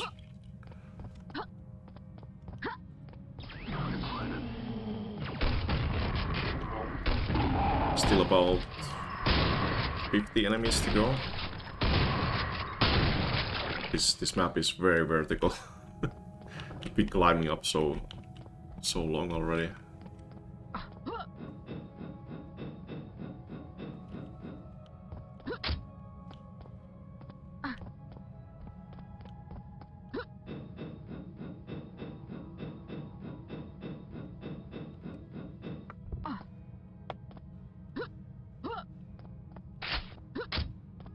Okay, what is this arena?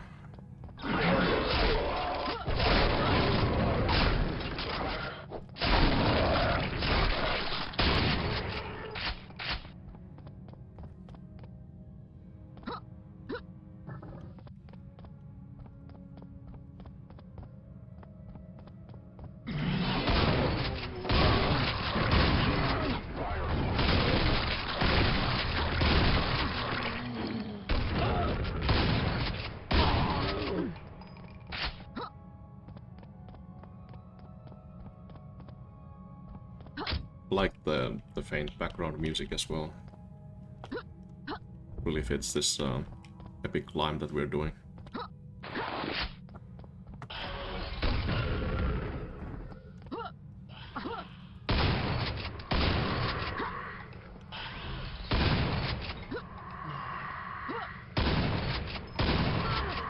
Hey, people.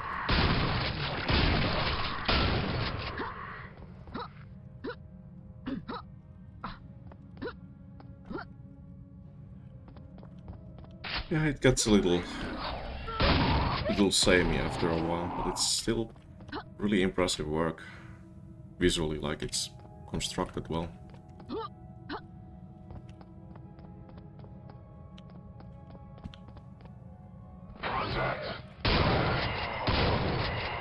Yeah, this is the part where you start getting more enemies around the corner.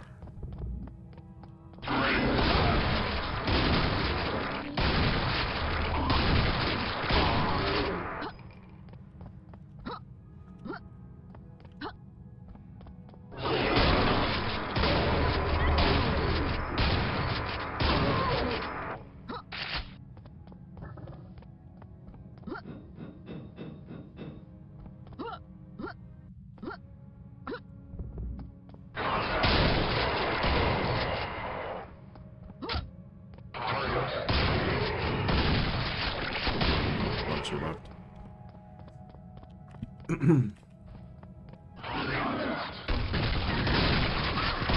need to find a target for my involvement. It's kind of a stronger type of enemy. I don't think they ever use samplers on this. So, might as well spend it on something. And I think I'm getting pretty close to the end. No? Okay. I guess I'll fall.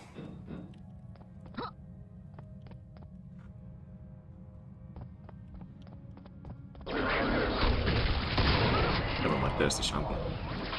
Let's go. I remembered wrong, there was one sampler at least.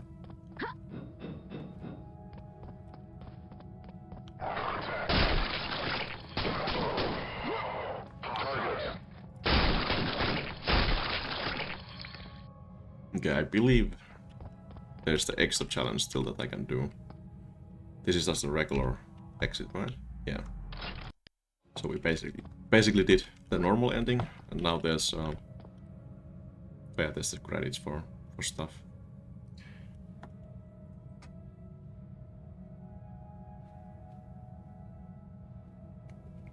There was a lot of testers in this.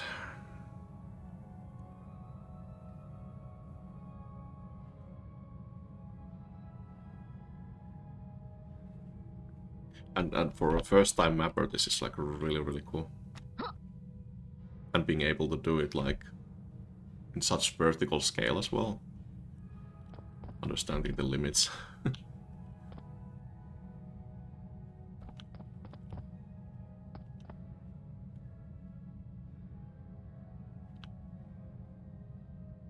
Oh, that's 8 playtesters.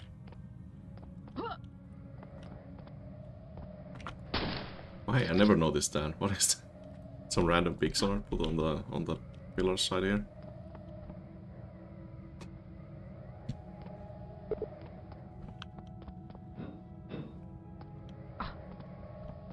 Hold on, what did it say here? Are you ready for a victory lap? You'll need to know how to strafe jump and bunny hop. Making a quick save, yeah, before you start is recommended. Should I try to do this without any saves? And see if I can do it. Shouldn't be a problem for me. Okay, let's see. So the idea is that there's some kind of a ghoul that is rising from below. Oops. Well, so much for that. I already failed it. Before I was trying to explain what is going on. And you just have to be fast and go all the way up.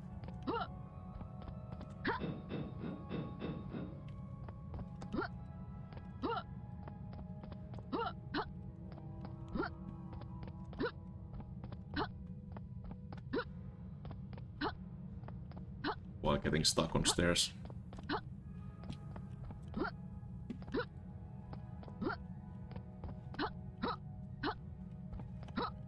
Classic enemy of Quake, stairs.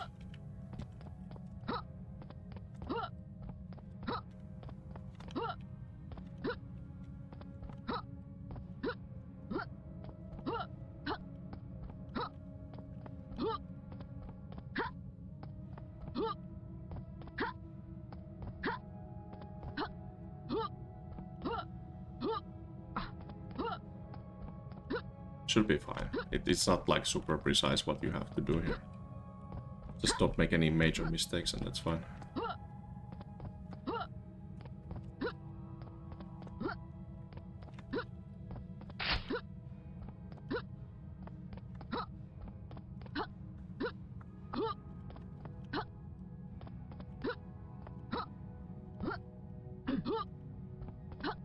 Almost fell down. Had to slow down. If I get my speed, I would have fallen.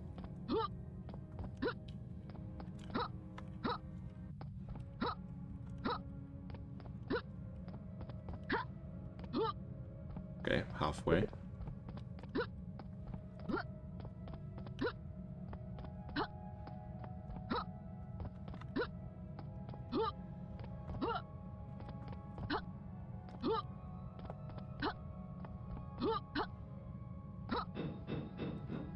better action here.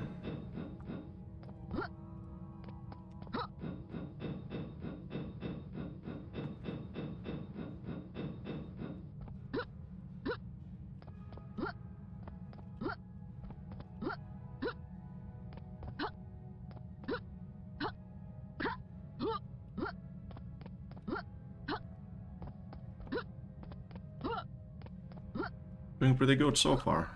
I haven't saved or anything, so if I make any mistake, then it's all over. No pressure.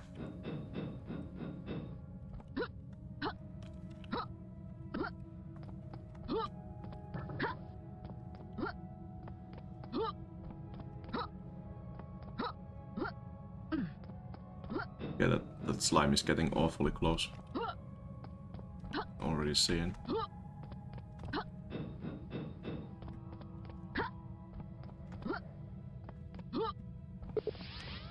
Did he? I made it. Nice.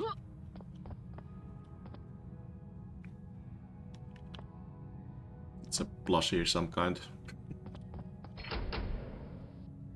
Got a very, very fluffy demon plush. Okay, and that's the final map for the day. Oh, I'm so tired.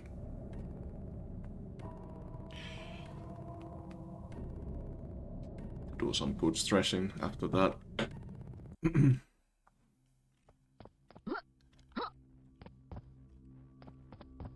saves, so I don't forget. Okay, so next time I'm gonna showcase my own map.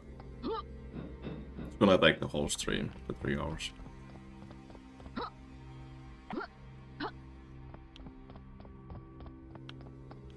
And then after that, I'm not sure, maybe I'll return to play more maps, but yeah. I just wanna have my own dev commentary and thoughts on my own map. And have it up there somewhere, so people can see it if they want.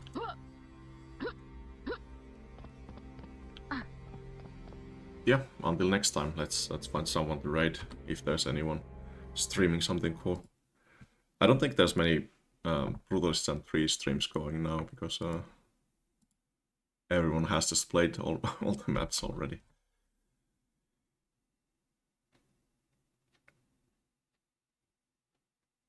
Yeah, it's just Quake World now.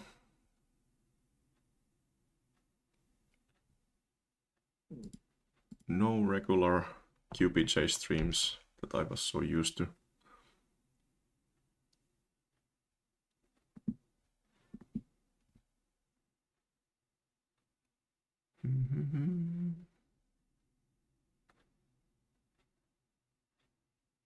Stixfile is playing Singularity. It's kind of interesting FPS game. It has a lot of cool ideas in it, but it's maybe we can go there. It's probably a decent place to go.